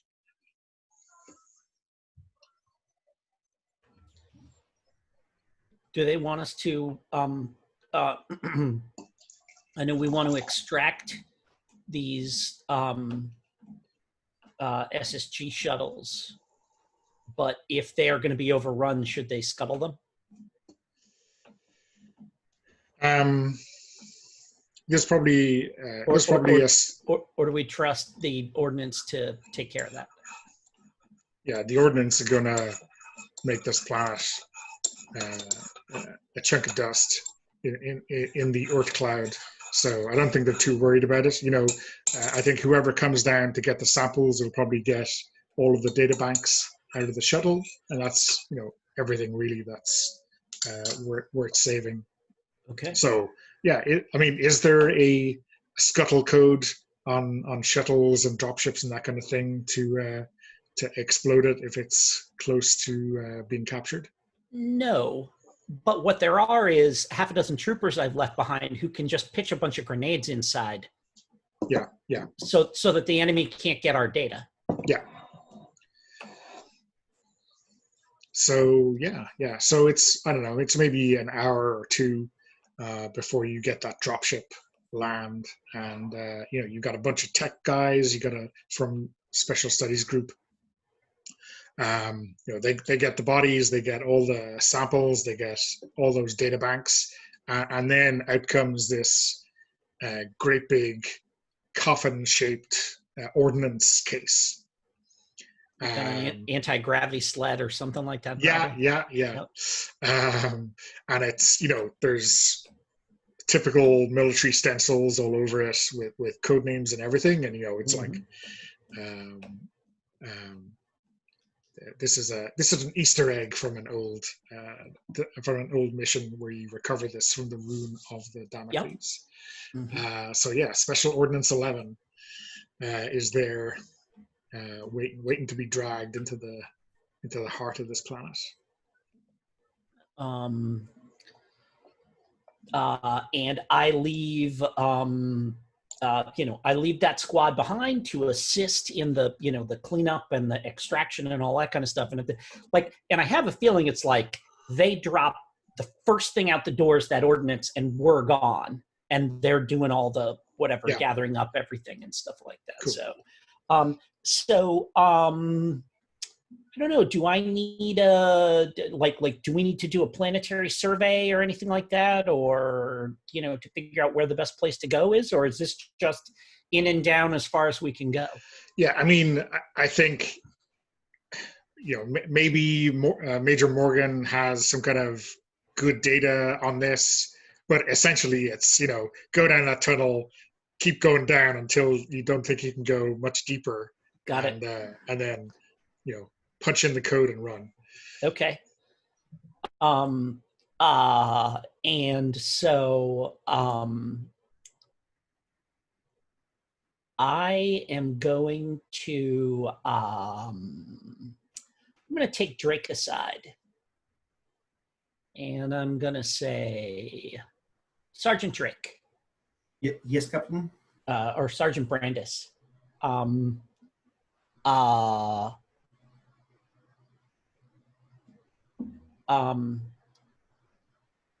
We can't fuck this up.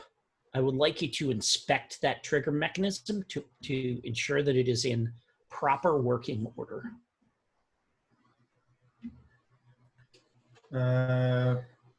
Of course, Captain. Am I looking for signs of sabotage of this device, or just to make sure it works as expected? And I kind of pause for a moment, and I say, I want to make sure that when we activate the mechanism that sets the timer, that it properly sets the timer, and that there's no possibility that it may accidentally go off when we set the timer. Kind of like and indicating let's just check and make sure that what they told us about it is in fact what's going on, and not that they're like, press this button to set the timer, and then it goes like kaboom right under us. Of course, Captain. So I think Drake is going to get on the graph sledge and just sit next to it as the rest of the troopers are moving, and he's going to take his screwdriver. Probably not the entrenching tool. It may not be fit for the duty. So we see some screwdrivers and other tech tools, maybe a little PDA to make sure that the coding of the timer is as proper. And he's going to just make sure it works as expected. A little multi-Dremel or whatever it is, yeah.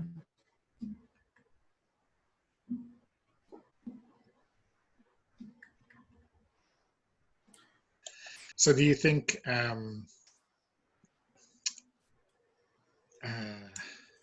this is an NFA check to make sure that you get your head around this device? It could be, if you want. Yeah. Okay.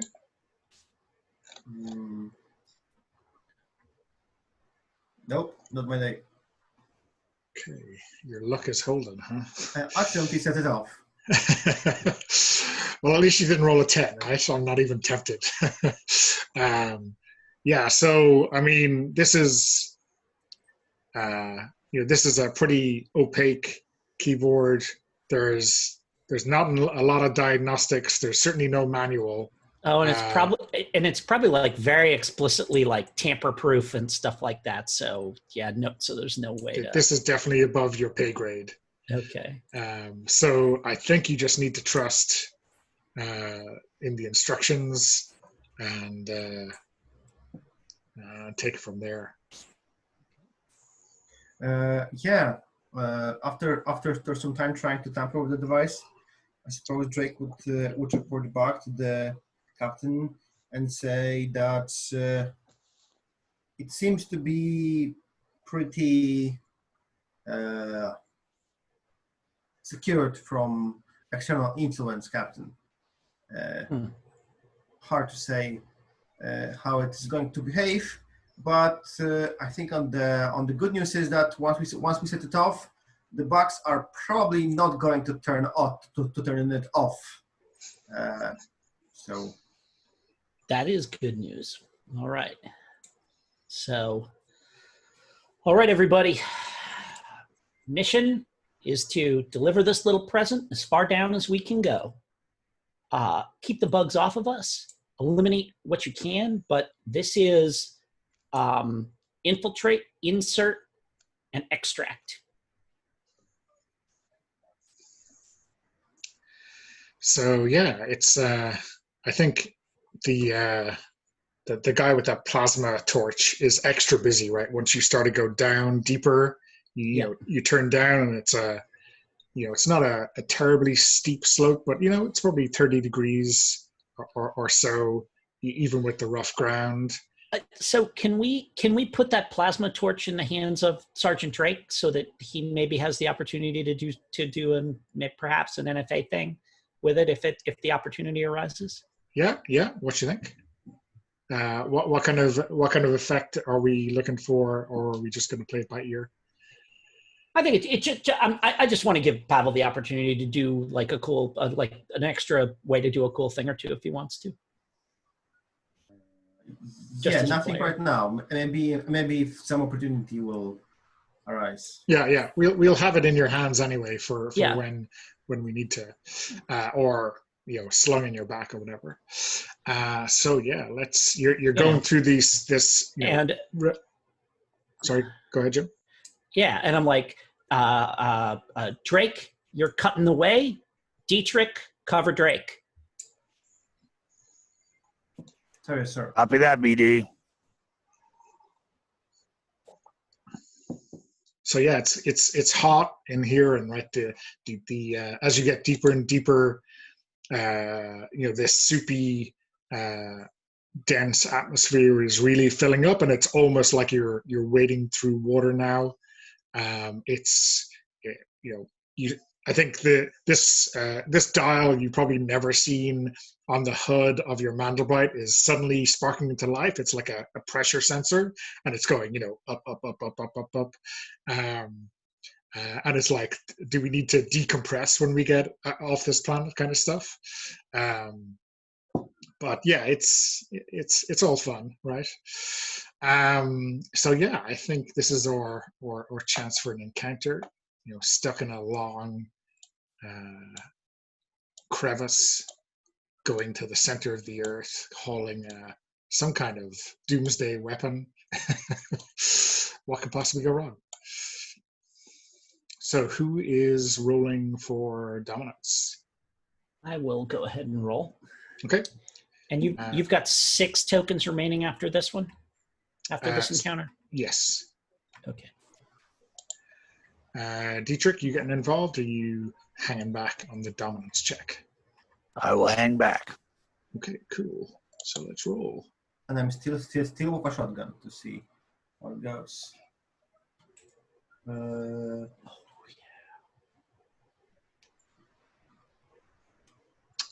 All successes. Highest one is you, BD. So you get to set the range. Near. Okay. So, yeah, and I think this crevice is kind of turning into now a cave. The top of it is kind of closing in on top of you, and then they start to seep out of these and almost like dive from the heights into the dense atmosphere and like swim down towards you. So they're a little bit away from you, but you're seeing them coming and you've got them trained. So let's get actions. The aliens are obviously trying to kill you all. All right, and I say, light them up, keep them off the device. And like, I am not concerned with like anything that's swarming any of my troops. They can handle themselves. Anything gets, and like literally, I am not shooting until I see something. Like once something gets within 5 meters of that device, then I. So I am sidearm opening up on them, keeping them off of the device.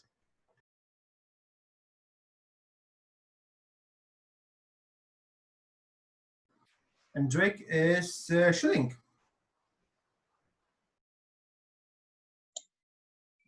Okay, and Dietrich, no prizes. Need you ask? Okay, I'm just afraid that the time I don't ask, you're gonna say something else. BD said shoot.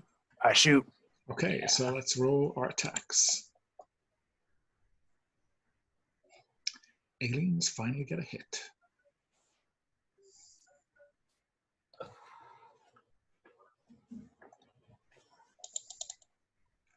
Okay, so Puckett, you get first with your 5, and then aliens with a 4.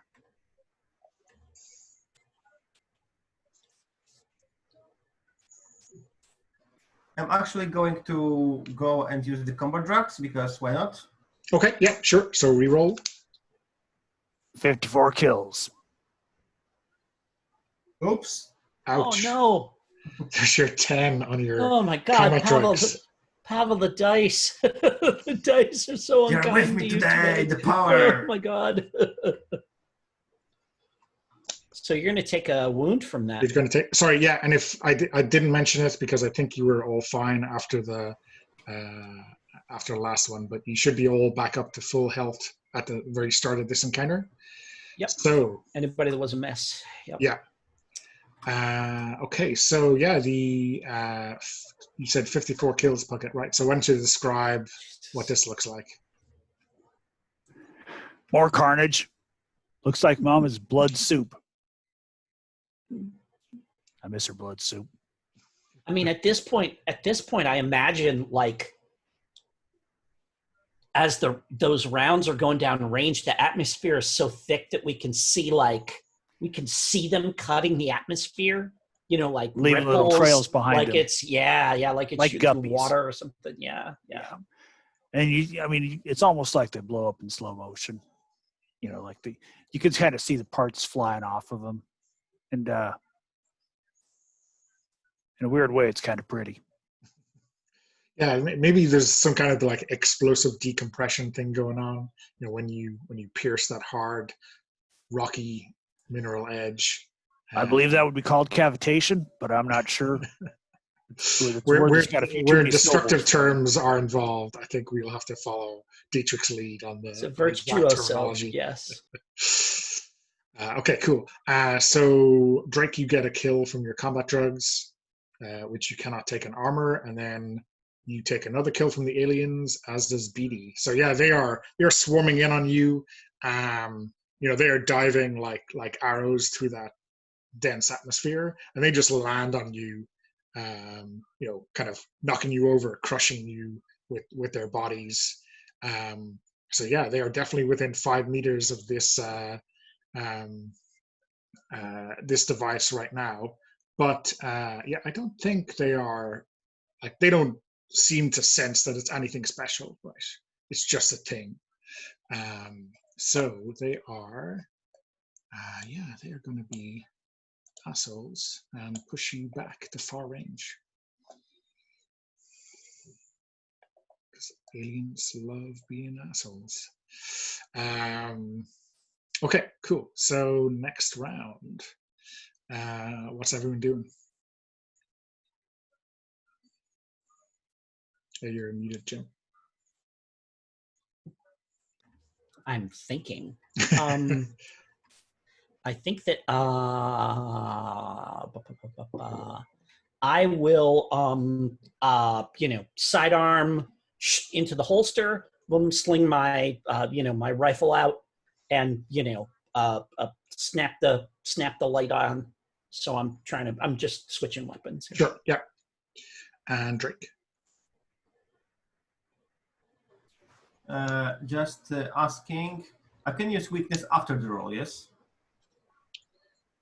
Sorry, you. I can Yeah, you can use it. You can use it anytime. Yeah, I'm just wondering if I should use it now if I want to survive this fight, or can I do it after seeing the thing? Yeah, Yeah. You can see what the rolls are, and then if you need it, you just use it. You can use it anytime. Yeah. Yeah. Yeah. So.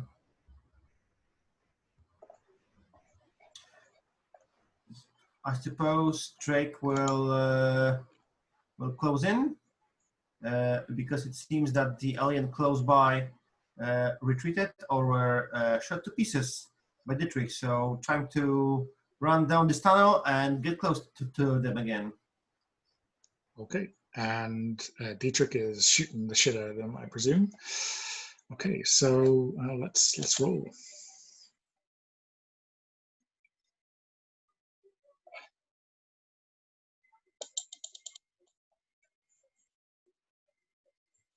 Okay, so Dietrich, you go first.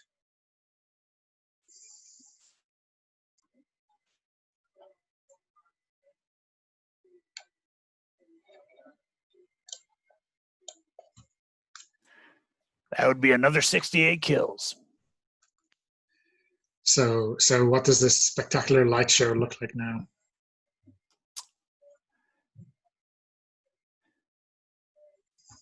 Looks like the Main Street Parade. Mama took me to Disneyland one year. It's like all those lights and the music. It's real pretty. There's no music though. Just, well, I mean, my ECAN, it sounds like music, but You don't have something on in the helmet, something Music to Kill By, Volume 3. if I did, I couldn't hear BD's orders. Fair enough. And Drake, you go next. Changing range. Yeah, so with this roll, can I change the range extra one to close or not? Because No, just by one. Okay. Yeah. Well, there are plenty of tunnels. I suppose with the trick killing out of aliens that are out of the tunnels, Drake runs into the to the tunnel to shoot them next round as they're coming by. So. Okay, and BD, you and the aliens And are going yeah, at the same time. Stow that pistol, and like I said, rifle comes out, flick the light on, and now I'm getting a beat on them through the scope of the rifle. Okay, and I think the aliens are inflicting a kill on you. I've got to beat them, huh? Okay. Yeah, you gotta. They inflict kills on people who roll equal and below them. Got it. Okay. Or fail. Yeah. So yeah, I think that one that pummeled into you from a height. You're taking out your rifle. It doesn't look like it's anywhere, and then it just comes right up at you. Gives you what passes for an uppercut in these parts. Yeah. So take another kill. Okay. So, yeah. And I'll take that one on the armor. Yeah. Okay. Cool. So I think everyone is in Shreds my a good meta position break. to shoot with their weapon now, are they? Yep. Yeah, and now I start. And this is, again, fire discipline, controlled 3-shot burst. Yeah. As the light sweeps across them to catch them. So yeah, just shooting. Okay. So let's roll.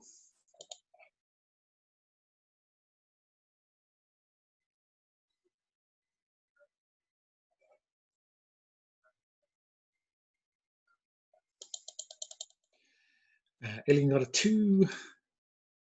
Dietrich got a 2. Everyone else is failing. Okay, so Dietrich, why don't you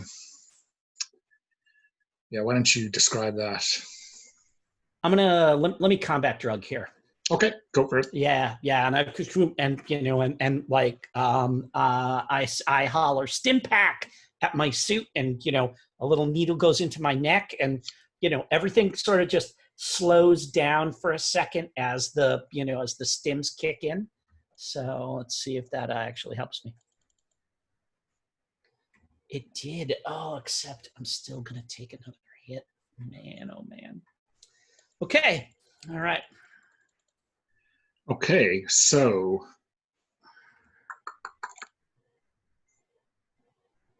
yeah, Dietrich, you've done 22 kills. Things are slowing down. I think you just got killed everything in your radius of effect there. Everyone takes a kill from the aliens.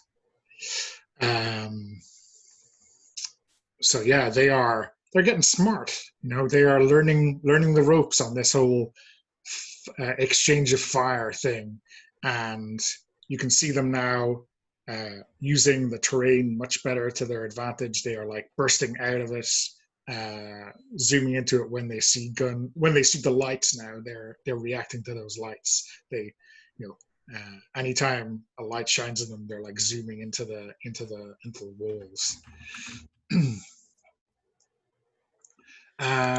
So you take the second last, and roll your kills. and like they're thinning out and everything, and the last few of them, BD, like armor shredded, breathing heavy, but the combat drugs do what they're supposed to, and I'm able to get a bead and a few 3-shot bursts, and the half a dozen that are starting to swarm around the casket, I take them all out, and I say, clear, confirm. Okay, yeah. So that is the end of the encounter. What kind of state are people in terms of hurt, cripples?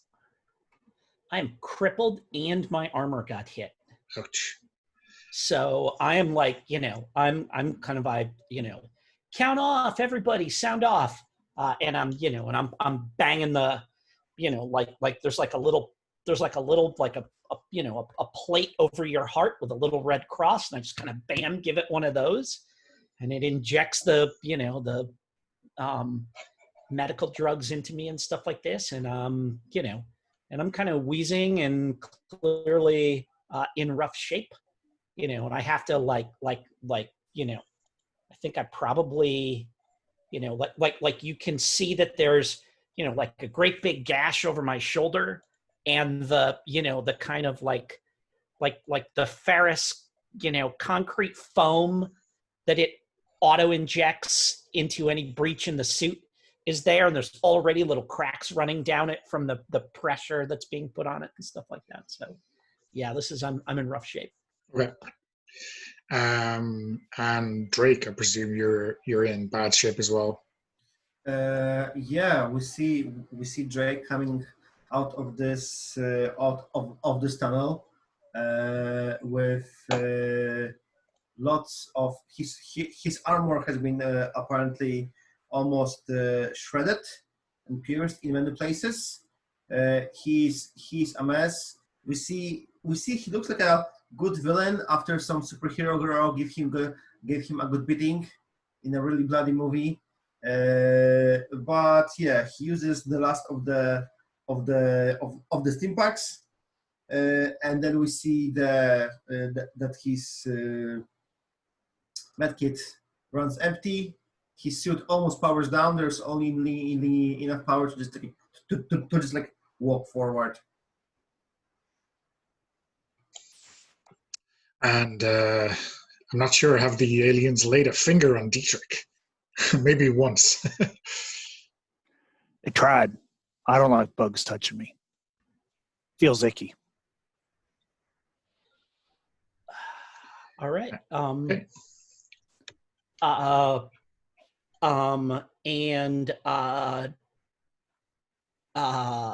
I'm like tapping a readout on my my wrist or whatever, and it doesn't seem to be working. And I say, Sergeant Brandis, how many clicks in are we?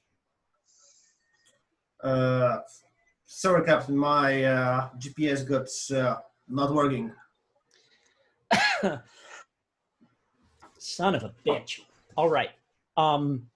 Let's oh, you know what? You know what I want to do?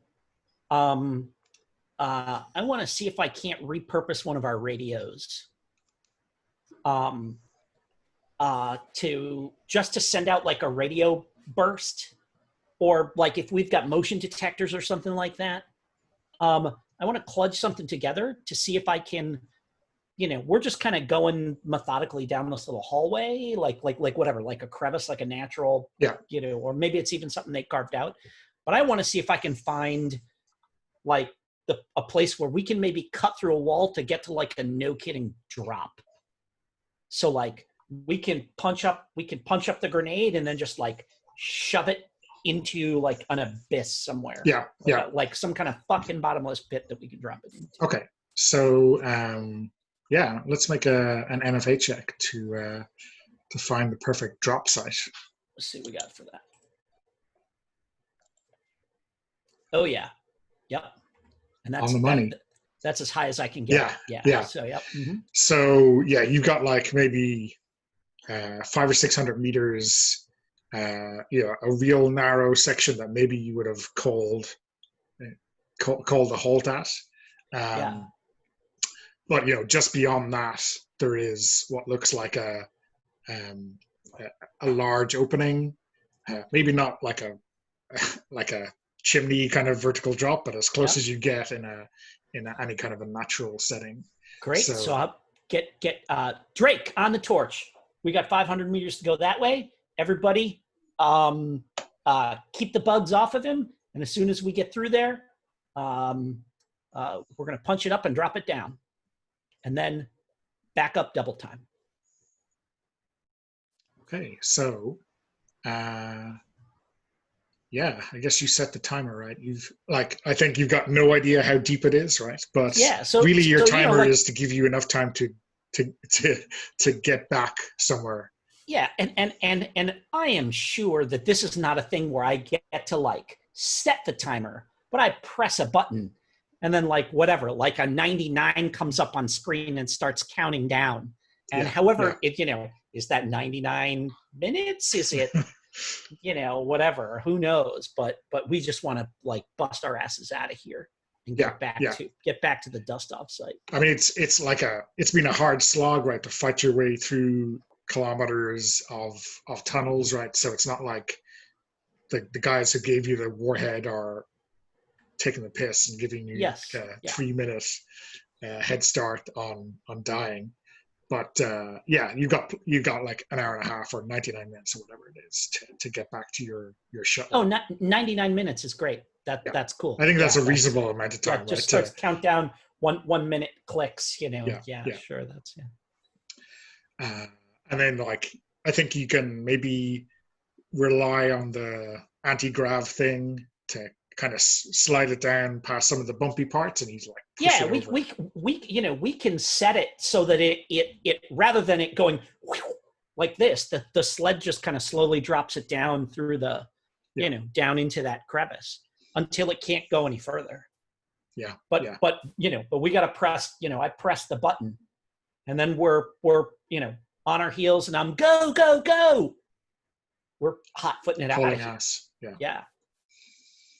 So yeah, I think the way out is not safe, as you've seen before, right? These things, you don't cut them off, you don't check corners, and they don't disappear, but they're waiting for you on the way back. Okay, so let's check for dominance. Who's rolling? Not I. Yeah, Okay. I'm going to roll. Okay.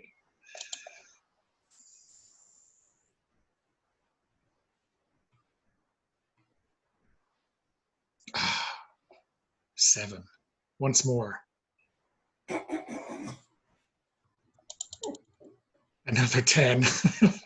Okay, your one is good enough to win the day, Jim. Yeah, to set the range. Um,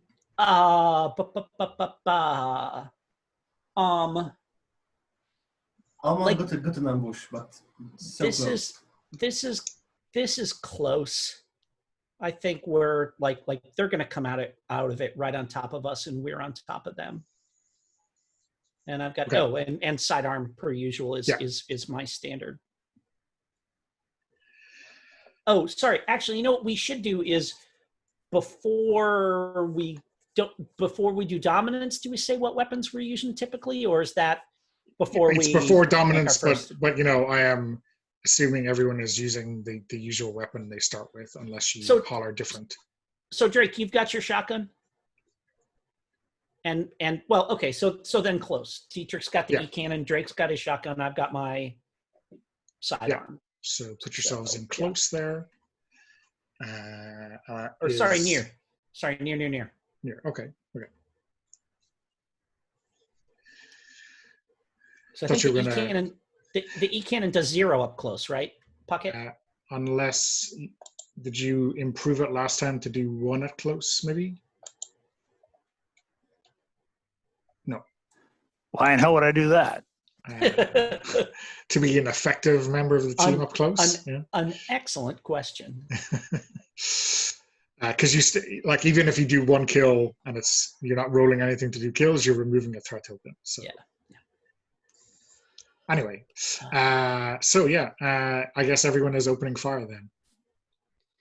Yeah, and this is just clear a path and keep moving.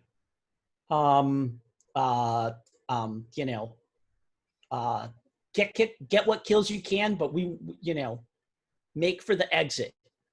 This is essentially like a fighting withdrawal. Yeah. Okay, so let's roll to kill. Are there any tokens left? There's 5 in this encounter, and there's 1 left. Huh.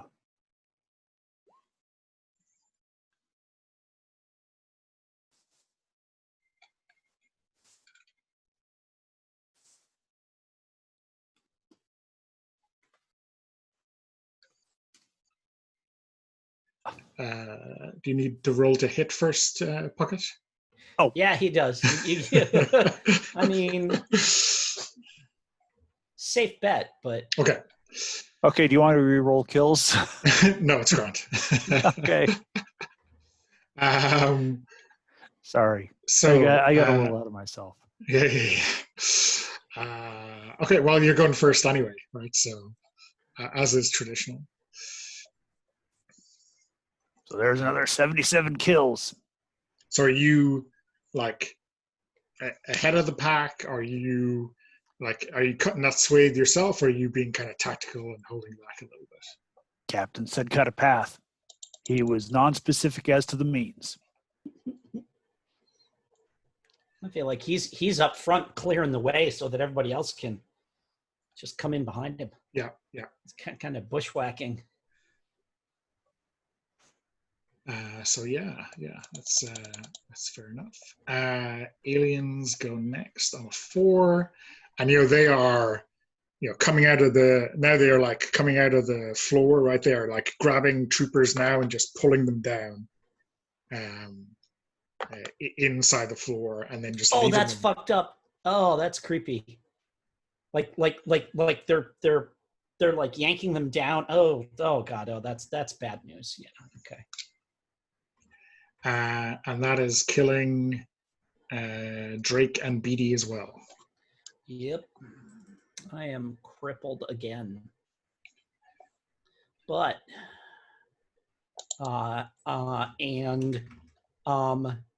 think what is going on is like as I am very explicitly I'm like taken out, and like once I realize they're kind of coming up from the floor to then try and drag people down, I'm like concentrating on shooting them off of anybody that they're going after.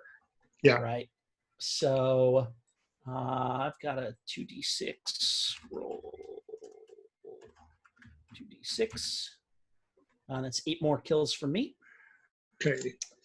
I'm kind of shredding them, trying to keep them off of my guys. Okay. And how about Drake? Are you what are you getting up to?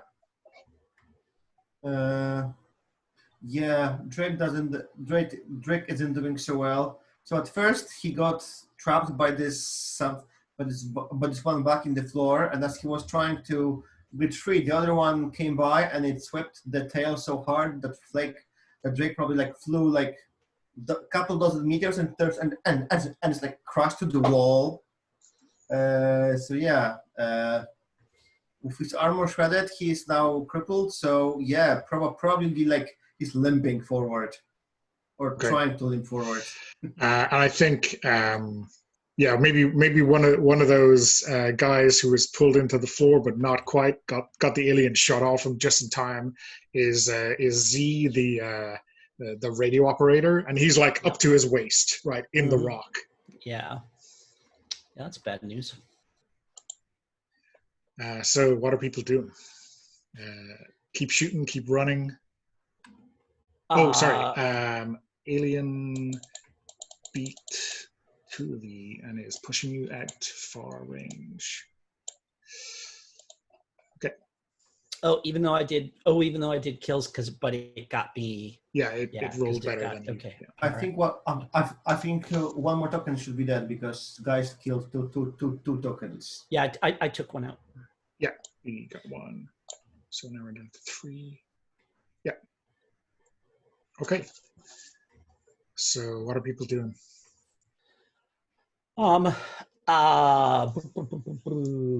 Here's what I'm gonna do, which is I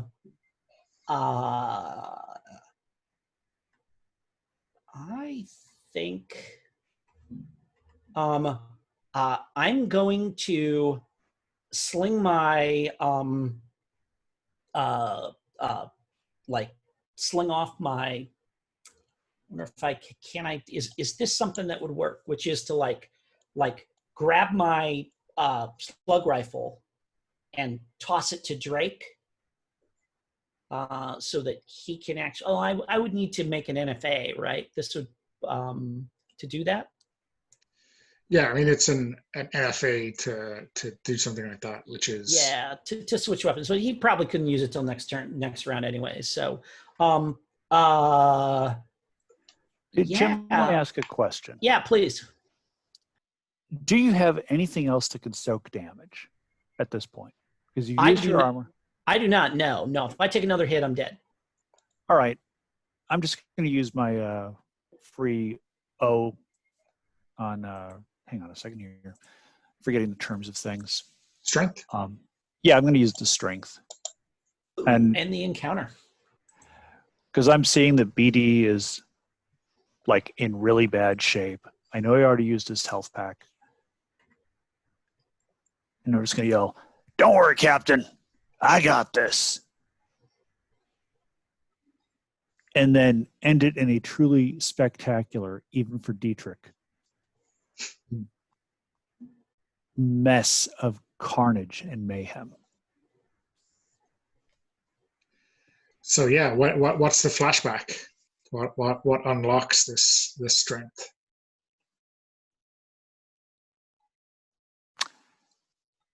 If this gets too dark, please feel free to X-card it.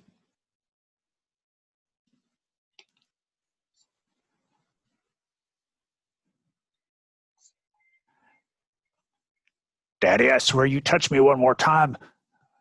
You punch me one more time, and I'm going to end you.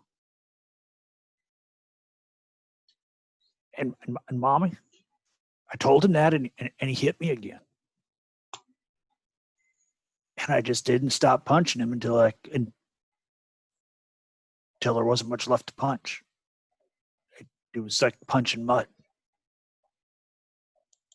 I done what you told me to, Mama.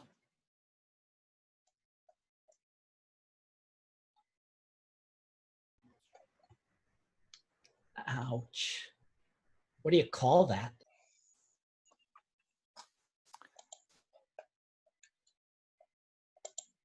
Don't stop punching.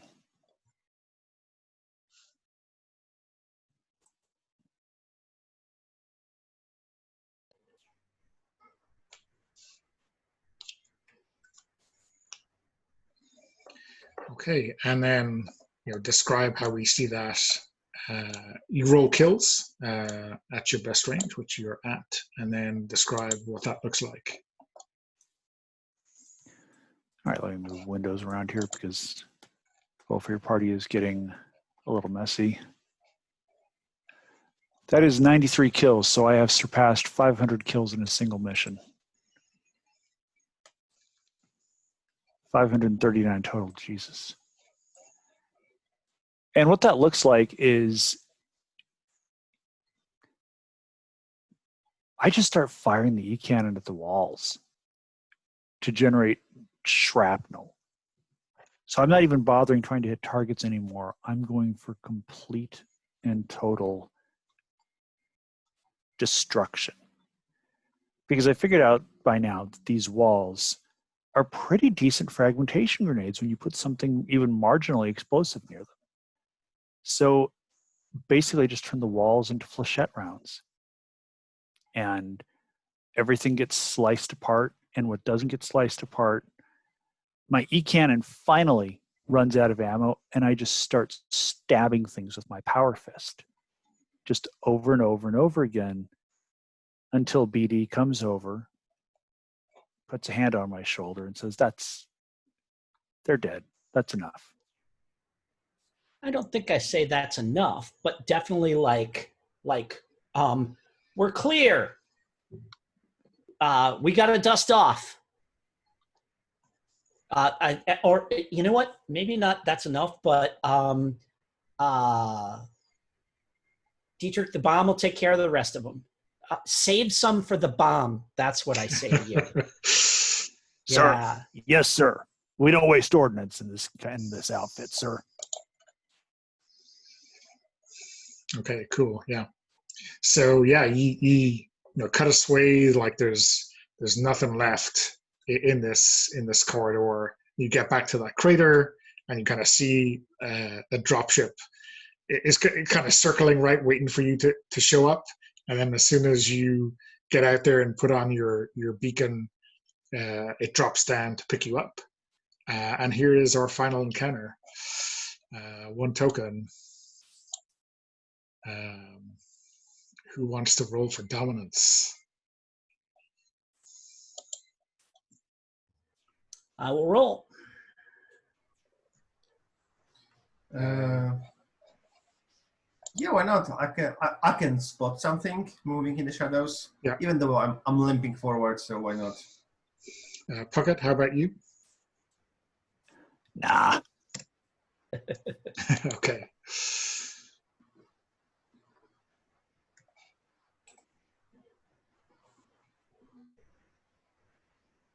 Okay, low rolling, but a 3 is enough for the alien to finally set range. Okay, yeah, I mean, I'm gonna set you all out at far. And I think you see the aliens come out the walls of this crater.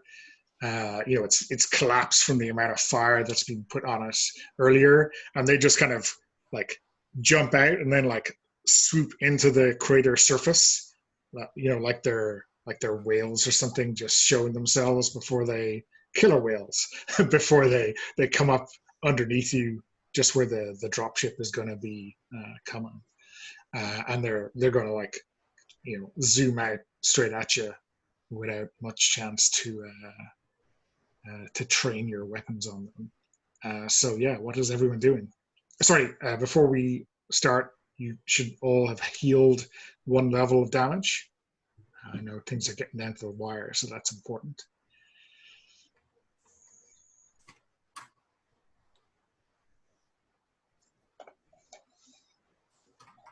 Okay, and what's everyone doing?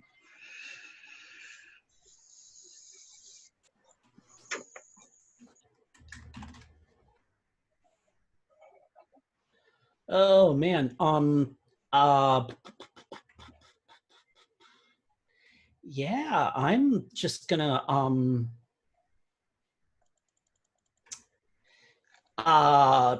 I had the I had the pistol out, but then they're like we're getting in there. So I will stow it, switch to that my my rifle. Drake. Drake.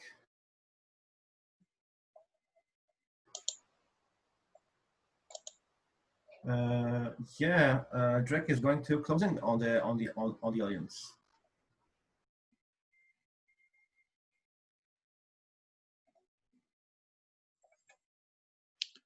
And Dietrich, you're at an ineffective range right now, so Close range. Close range, okay. So let's roll.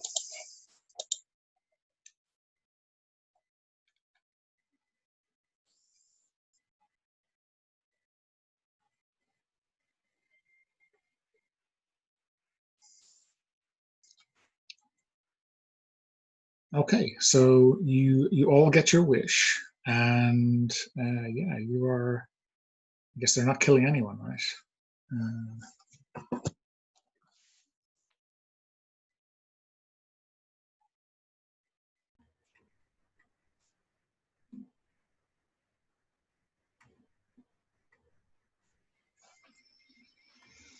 I think Dietrich's closing in, right? Yeah, that was your action pocket, right? Closing, changing range. Okay. Yep. So, yeah, and I think you're able to reposition yourself so that their attack comes up in the wrong place, maybe, right? Their sonar isn't quite that exact. Well, and maybe the dropship, the presence of the dropship might also be messing with their, they may even be trying to jam it or something like that, signal jam it or whatever. So yeah. Okay, cool. So we've probably got some covering fire here too. Yeah, I mean, though, it's hard. It's hard, I think, for the dropship gunners to exactly make out what's going on. Yeah, but sure. They're spraying and praying. Nothing ever bad happens there. Mm-hmm. Yeah. Okay, so I guess everyone is shooting. Are they? Yeah, I'm lighting them up with the rifle. Yes, shooting. The race to remove the last token. Gun. Yeah. Yes. All right. So hit it.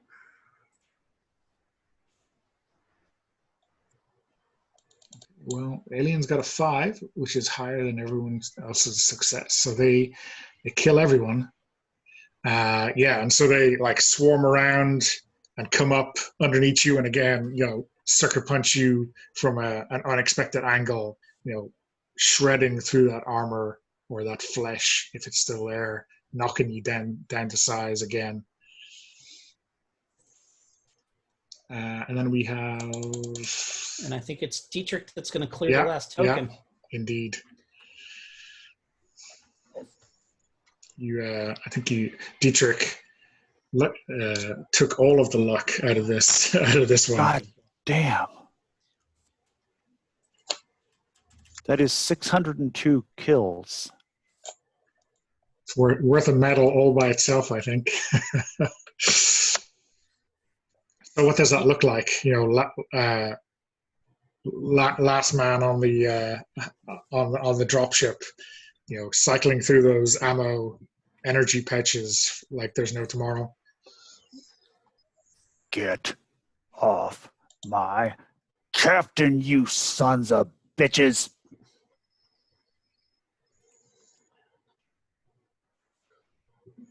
And I think I actually just finished one or two off with a power fist, just for emphasis. As we dust off, they're like clinging to the ship, and it's like, get off, get those doors closed. And how about BD on that evacuation? Yeah, like I think this may very well be like me and Drake, like arms around each other, kind of keeping each other up as we're staggering into the ship. And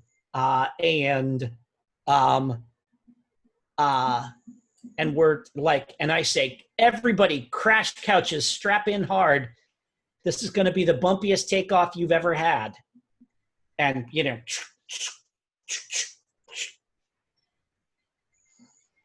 because we're about to get rocked. And Drake.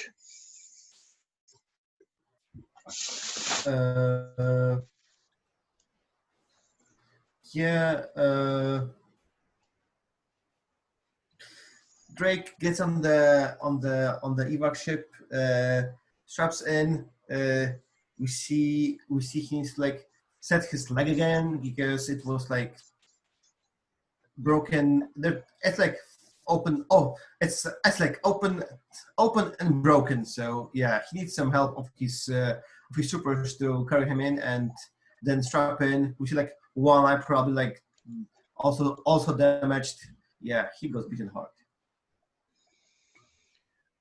Yeah, and the pilot just like turns the dropship on its ass and hits the afterburners, like a second after the engines light up, and then maybe, I don't know, 20 seconds, 30 seconds, you barely hit the top of the crater, and you feel that shockwave. You don't feel it yet, you just see it behind you on the monitors, right, as the kind of the planet starts to just crumble and destroyed, and then like you're out of the atmosphere, but the shockwave still hits you. And that's just, eyes closed, teeth gritted, holding on to the to the straps and just kind of and you know what? And I start reciting the specs for one of these drop ships. Standard dropship model Gamma Epsilon Delta, capable of withstanding, 13K megatons of direct pressure, whatever, like this, like reciting it off. I recite the specs of the device. If we cleared X number of clicks, it should hold. And, and I'm like, and then I holler at the pilot, how far out are we?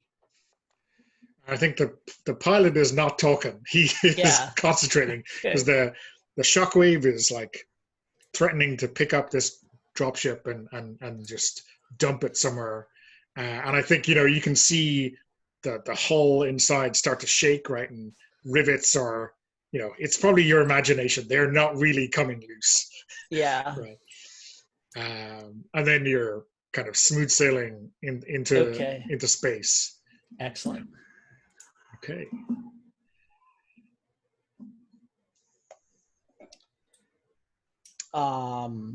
Yeah, and take it back, and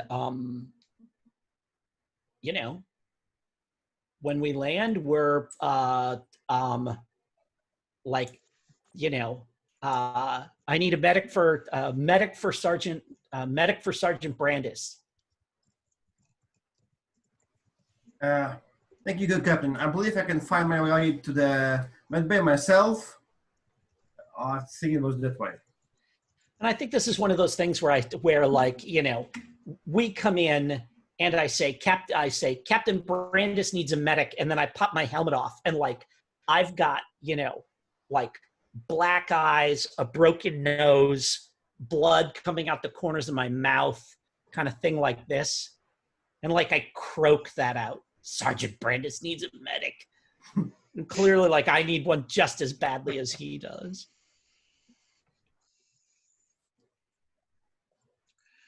Cool, yeah. So we shoot ahead to our bookkeeping, and then maybe we can come back around if anyone has time for some reaction Sure. RP to that. Little Okay. epilogue, something like that, yeah. Yeah, cool. Okay. So, I mean, everyone heals all their damage, obviously. I think, no, I don't even need to do the maths on who got the most kills there. So, Puget Dietrich gets a level. So that is, you can get to add 1 to your NFA or fighting ability. And that will unlock a weakness for you.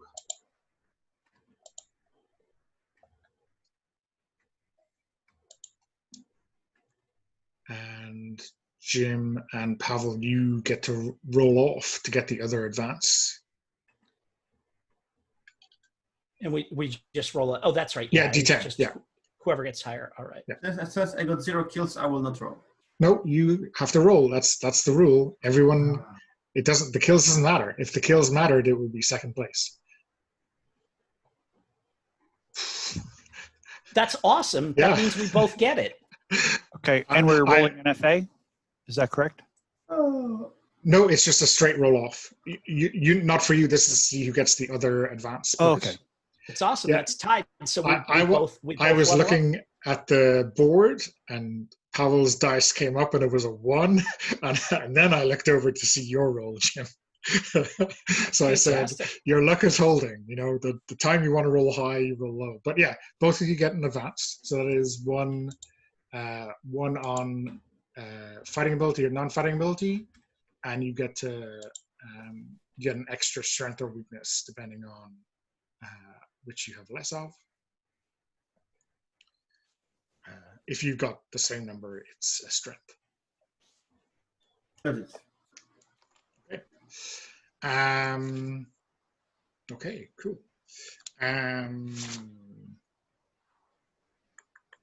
So,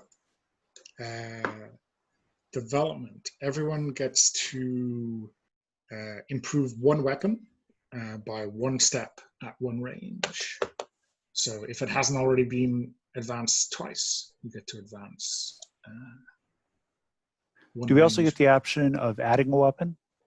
Yeah, so that's next. Okay. You, Puget, you will also, so for the second one, you have the option of getting another advance or getting a new weapon or increasing your rank because you use the strength. Yeah, you can try for a promotion. Yeah. But do your free development on a weapon first, and then everyone can roll NFA to see if they unlock the second one.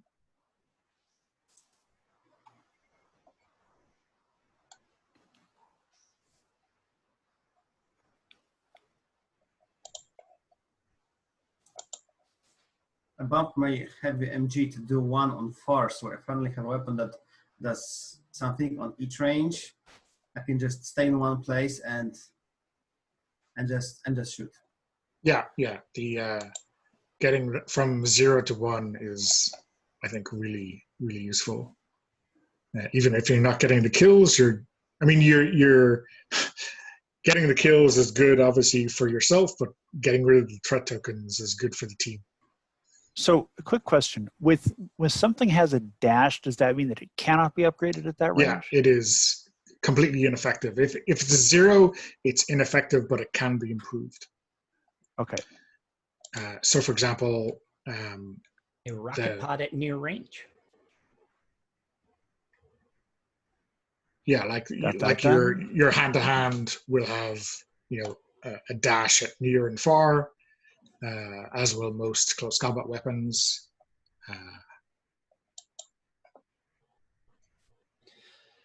Like if you take a look at the rocket pod, Mhm. on the basic profile, it's got 0 at near range. So you can improve it from 0 to 1 to D6. But when you first take it, it does 0 kills at near range. Gotcha. But if it's got a dash, that means it's never effective. You can't improve it at that range. Yeah.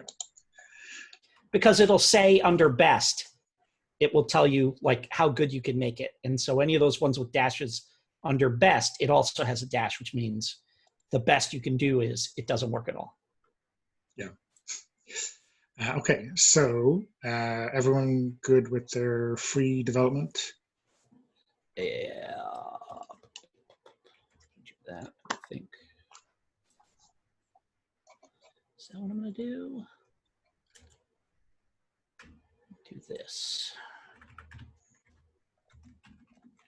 Yep, I got the free development. Okay. And then everyone can roll NFA to go for their second.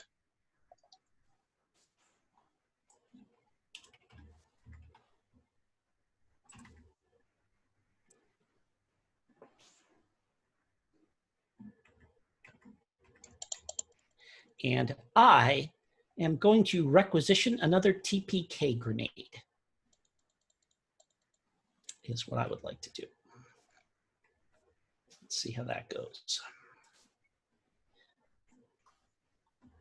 Yes, I do. Bumped your NFA to 9, I see. I did after requesting that that mission. After my success in that mission, I requisitioned a new TPK grenade, and they issued me one. Yeah, cool. Okay. So, so Puckett, your options on this are to either improve a different weapon, the same way you just did the first one, to get a new weapon like Jim just did for BD, or Puckett, because you use a strength in the mission, you can get a promotion.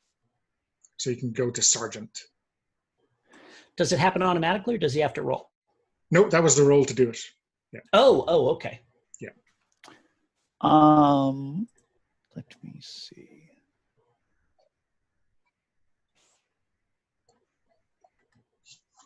Ooh. I mean, I think you get a free weapon when you get promoted to sergeant, right? Yeah, you get whatever. You get the starting equipment as per the rank. So yeah. it would, I'll go ahead and take the sergeant. okay, means you could get a sidearm, right? I can get a slug rifle, heavy MG, sidearm, or hand to hand. No. So it's you get a slug rifle or a heavy MG, and you get a sidearm. Right. So you might say, well, I don't really care for a heavy MG when I have an E-cannon of Doom, but the sidearm is certainly useful. Okay, so sidearm, and I have to choose one. Nope, you essentially just get it all. We're not really worrying about how much equipment you're carrying around. So, you have the shotgun, the grenades, the power claw, the E-cannon, and now whatever you get from being a sergeant.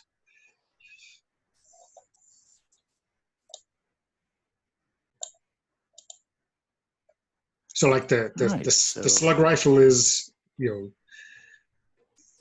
I guess a little bit more flexible. It's doing more damage at far range, but now that you've improved the E-cannon to do 1 kill at far range, it's a much of a muchness. But I guess the sidearm is definitely the one I would be looking at for usability for you in close. But again, you got a power claw, and you might say, oh, whatever. But anyway, you're a sergeant now, and you're further up the rank to get some extra good stuff that starts at lieutenant.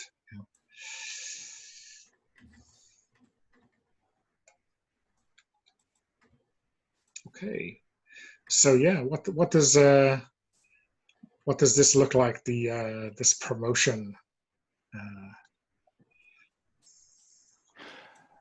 I think what happens is they call me in and say, we have never seen a soldier do that much damage to the enemy in a single mission. Unless they had a nuke on them or something. Yeah.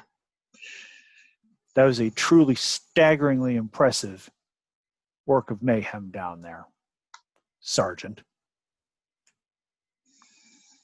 And I straighten up, snap a salute, say, I just want to make my mama and the military proud.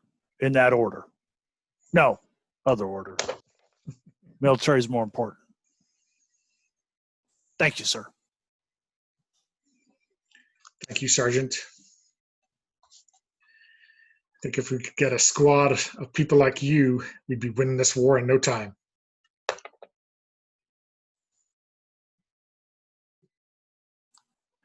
I would like to point out that the leaderboard is slightly out of date. Yes. I don't think I updated after last mission either, but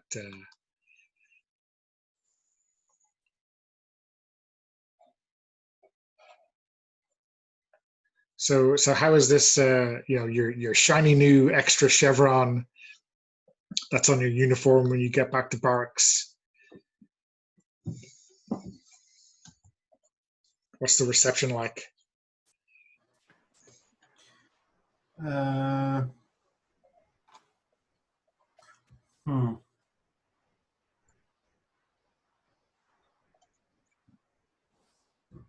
Yeah, I guess that Sergeant Drake welcomes Sergeant Dietrich, and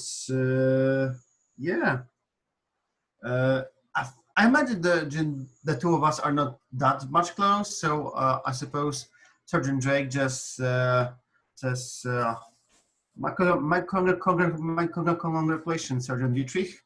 Well earned. Salutes. I'll lead you to your devices. Thank you, Sergeant. It's going to be weird not calling you sir.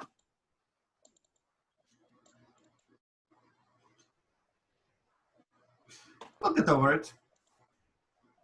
It was good to have you in my team.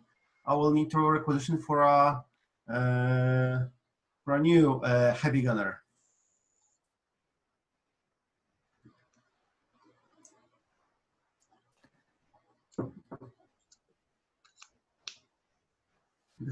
Because I think it's like one sergeant per squad. Yeah, so the sergeant is in command of the squad, and they have like 2 fire teams led by 2 corporals underneath them. Yeah.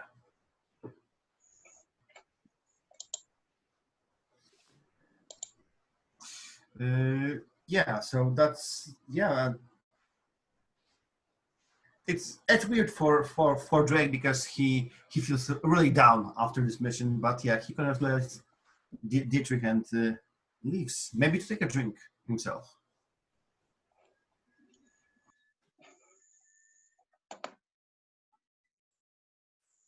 So is I have to presume that Captain Beatty knew that this promotion was in the offing, or?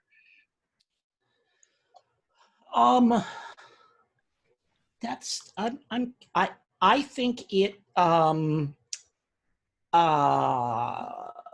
think I had to I signed off of it I signed off on it. They brought it I didn't recommend it but they brought it along to me and made it clear that the brass wanted this to be that if somebody comes back with 600 kills, they want to encourage that sort of behavior. And so I signed off on it.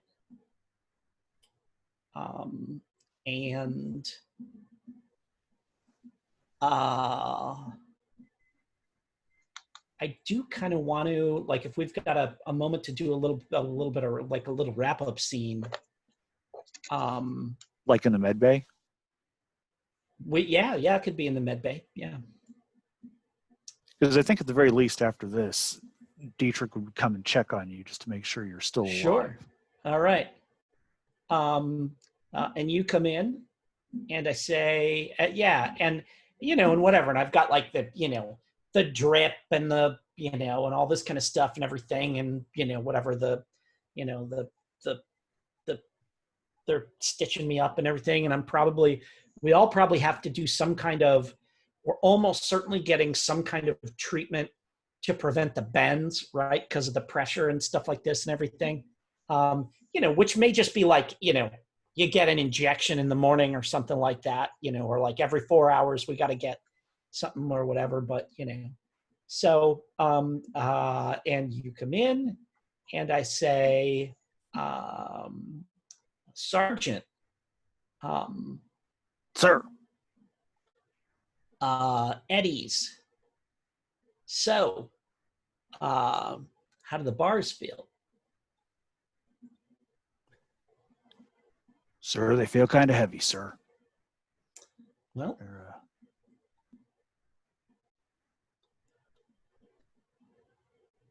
they weigh a lot more than I thought they would.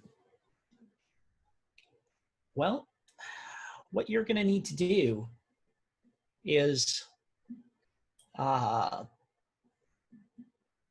know, Sergeant, that hitting the books is not your preferred form of preparation for missions.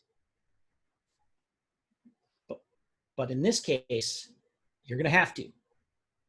You're going to be running your squad, and that means you're going to need to know the regs.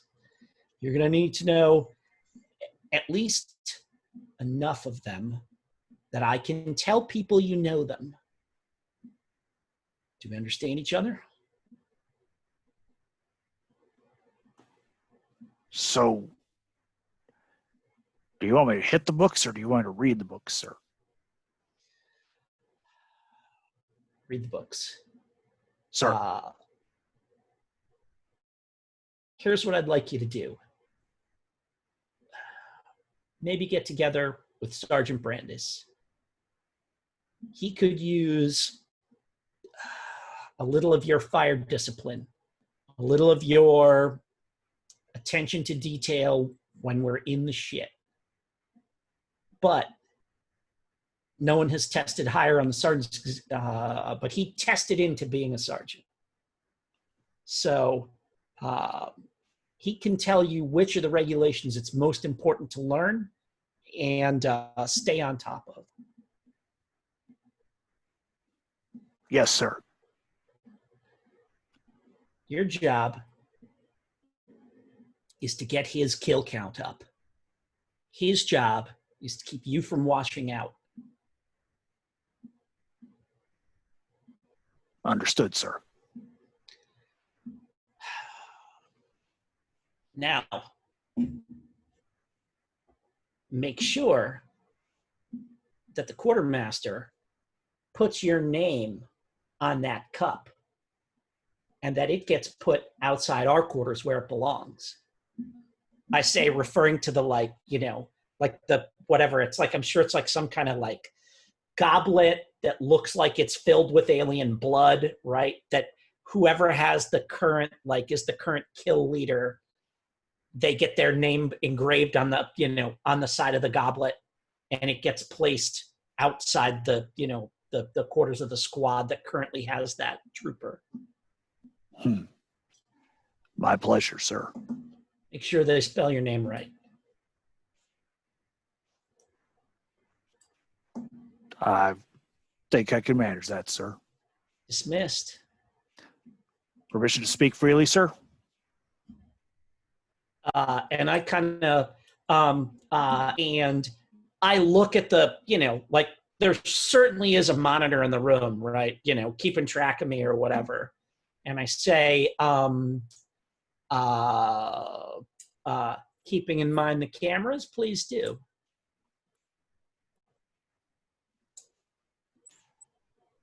I couldn't let them aliens kill you, sir. Well, that falls within your duties. You may have. You're my favorite officer, sir. Well, I'm glad Let's I've been a keep it good. that way.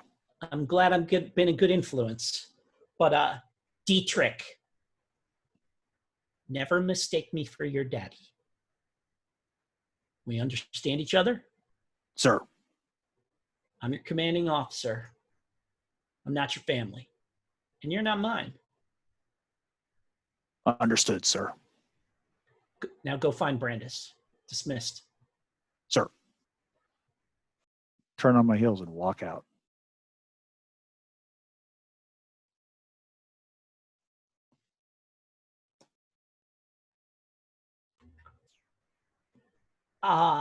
And I guess I would call Brandis in too. Call Drake in. Sure. Or do you come to visit me, or do I, or is this like a thing where, or would you not bother unless you got called in? Yeah.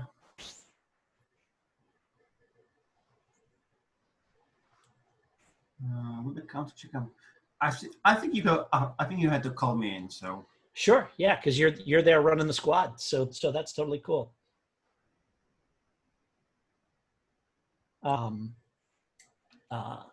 Sergeant Brandis. Sir. Dietrich's promotion to sergeant presents us with some challenges. Yes, sir. I already filed our request for a new heavy gunner. And whoever they are not going to be Dietrich.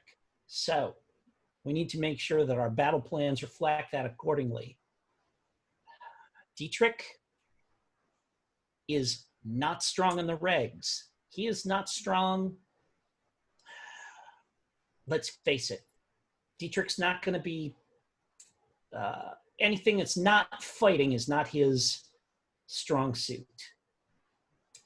I've instructed him to get your kill count up because, let's face it, Drake, that is where you have been falling short. But where you have not been falling short is in knowing the regs, towing the line, and getting the job done for everything that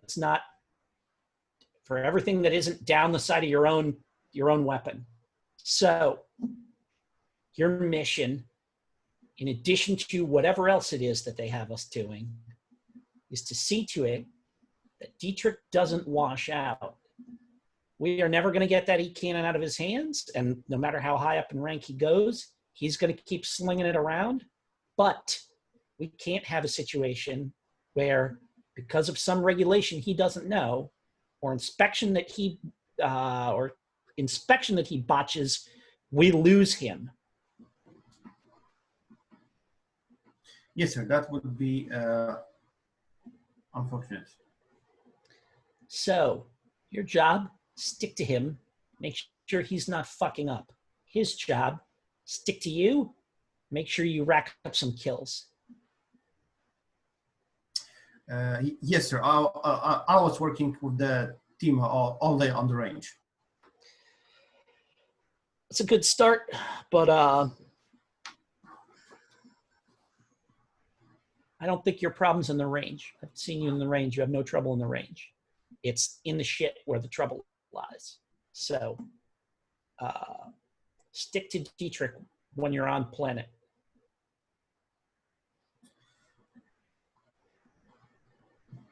Oh, two squads operating in close proximity will be a good opportunity. Affirmative. All right. Dismissed. Thank you, Captain. Okay, so will we wrap up the recording there? Okay, thanks. We will see you next week.